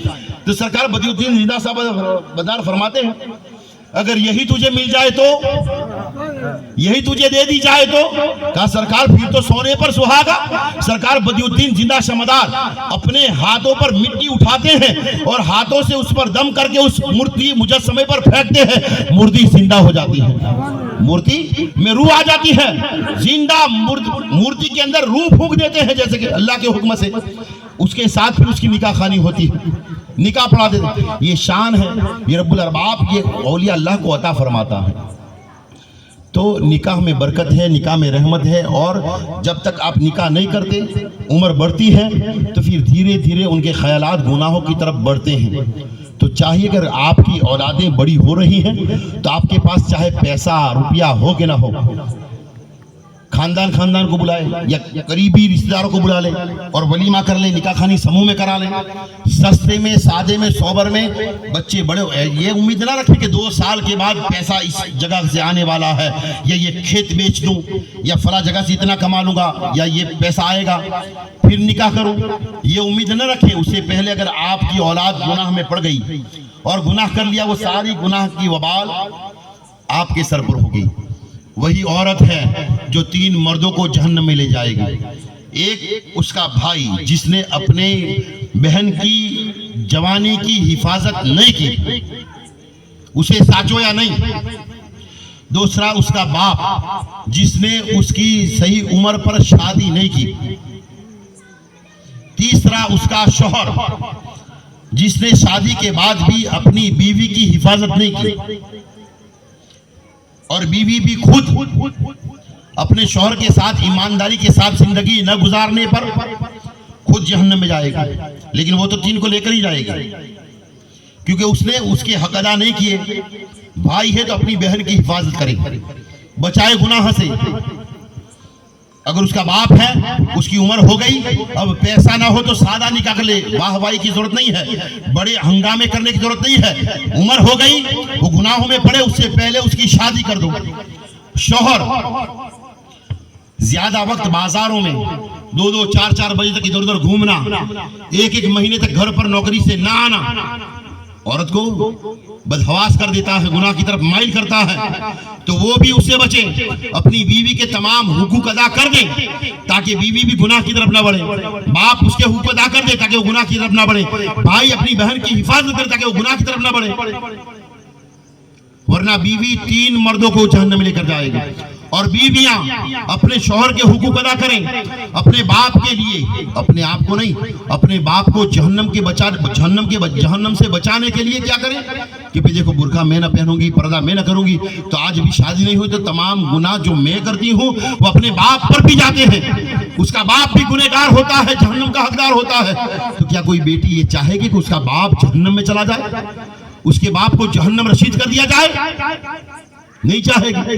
तो जो बेटी अपने माँ बाप को जहन्नम में दाखिल नहीं करना चाहती, गुनाहों से बचाना चाहती है, तो बेटी पर्दा करे, बुर्का पहने, ताकि उसका बाप जहन्नम में न जाए। बहन अपने भाई और अपने बाप की आबरू बचाने के लिए अपनी अस्मत की हिफाजत करे। अब बीवी जो उसका शौहर रात दिन कमाता है, मेहनत करता है, जिसके लिए वो रात को उजागर करता है, जिसकी औलाद के लिए 10 घर मांगने जाता है कि पैसा खुट गया है, बारात आ चुकी है, पैसा शादी में खुट गया है, मंगनी में खुट गया है, मेरी बच्ची बीमार है, बेटा बीमार है, 10 घर पर मांग कर उसकी जबान लोहे की बन जाती है। जब वो किसी के पास उधार मांगने के लिए जाता है, वो तमाम तकलीफें उठाने वाला शौहर, वो मर्द इतनी तकलीफें उठाए और उसकी बीवी किसी और के साथ अपने संबंध बनाए, अपने शौहर को धोखा दे, ये जायज नहीं, हराम है। अपने शौहरों के साथ ईमानदारी के साथ रहे। अगर शौहर नहीं देखता तो रब्बुल अरबाब तो देखता है। अगर शौहर नहीं देखता तो लोग तुझे देखते हैं, लोग तेरी बातें करते हैं, तेरी बदनामियां होती है, लोग तेरे नाम पर थूकते हैं। इसलिए कि कुफ्र के बाद, शिर्क के बाद सबसे बड़ा गुनाह जिना है, बदकारी है, बदनिगाही है, और बदनिगाही के बाद सबसे बड़ा गुनाह झूठ है, झूठ के बाद फिर ब्याज है, जुगार है, गीबत है, लेकिन सबसे बड़ा गुनाह क्या है? शिर्क। लेकिन कुफ्र के बाद सबसे बड़ा कोई गुनाह है तो ज़िना है। जमीन रब्बुल अरबाब की बारगाह में दुआ करते, मौला ये दोनों मुझ पर बलात्कार करते, ज़िना करते, मौला मुझे इजाजत दे ताकि अभी इसी वक्त इन दोनों को जमीन कर खींच लूं और इन दोनों की पसलियां आपस में एक दूसरे के साथ भिड़ो दूं। अल्लाह अकबर, इतना बड़ा गुनाह। और क्या एक अल्लाह के वली हैं जो रिवायत बयान करते हैं, जो कहते हैं कि जब बंदा मोमिन, जब मुसलमान, जब कोई फर्द जमीन पर ज़िना करता है, बलात्कार करता है, ज़िना में मुब्तला होता है, तो रब्बुल अरबाब जितनी देर वो ज़िना करता है उतनी देर तक रब्बुल अरबाब उनके सीनों से ईमान को निकाल लेता है। अल्लाह अकबर कहे जोर से। कितना बड़ा गुनाह कि जब वो ज़िना करते, एक रिवायत में आया है कि जितनी देर वो गुनाह करते हैं, ज़िना करते हैं, रब्बुल अरबाब उतने वक्त उनके अंदर से ईमान के नूर को खींच लेता है, और जब ज़िना कर लेते हैं, फारिग हो जाते हैं, फिर उनके ईमान को दाखिल किया जाता है। कितना बड़ा गुनाह है ज़िना, बदकारी। आज आसानी के साथ हम ऊपर से ये तो सबसे बड़ी खुशी हम समझते हैं। क्या समझते हैं? कि जैसे ये तो सबसे बड़ी खुशी है, बहुत अच्छा काम हो गया, फला जगह पर गया था, काम हो गया। ये नहीं हुआ, ये आप जहन्नम के हकदार हुए, आप सबसे बड़े गुनाह में मुब्तला हो गए, आपने सबसे बड़ा गुनाह कर लिया। कि आप जब ज़िना करते हैं तो रब्बुल अरबाब उस उतने वक्त में आपको हालत कुफ्र में रखता है, ईमान खींच लिया जाता है। इतना बड़ा गुनाह, अल्लाह की रहमत, अल्लाह का साया तुझसे दूर हो जाता है। कितना बड़ा गुनाह हुआ, लेकिन उसके मद्दे मुकाबिल देखें, उसके खिलाफ देखें, उसके सामने देखें। जब मर्द औरत जब ज़िना करते हैं तो इतना बड़ा गुनाह कि उनके जिस्मों से नूरे ईमानी को निकाला जाता है, लेकिन जब मियाँ बीवी जब मिलते हैं तो रब्बुल अरबाब उन पर अपनी रहमतें बरसाता है, और उन दोनों के मिलाप से रब्बुल अरबाब एक औलाद अता फरमाता है। और जब दोनों एक दूसरे को सुकून दे देते हैं तो रब्बुल अरबाब दोनों की मगफिरत फरमा देता है। ये सवाब है, ये नेकी है। क्या है? लोग इसे खराब समझते हैं, बुरा कहते हैं, लेकिन मियाँ बीवी जब एक दूसरे को सुकून पहुंचाते हैं, एक दूसरे से मिलते हैं, तो दोनों को अल्लाह ताला सवाब अता फरमाता है। कह कि अल्लाह के नबी सल्लल्लाहु अलैहि वसल्लम फरमाया कि जब मर्द अपनी औरत के हाथ में बोसा लेता है, कहीं पर भी बोसा लेता है, तो रब्बुल अरबाब उसके सुभान अल्लाह कहकर जब मर्द अपनी बीवी का हाथ पर बोसा लेता है तो रब्बुल अरबाब उसे 1000 शहीदों का सवाब अता फरमाता है। ये सवाब है, नेकी है, तो इसमें सवाब मिलता है। गुनाह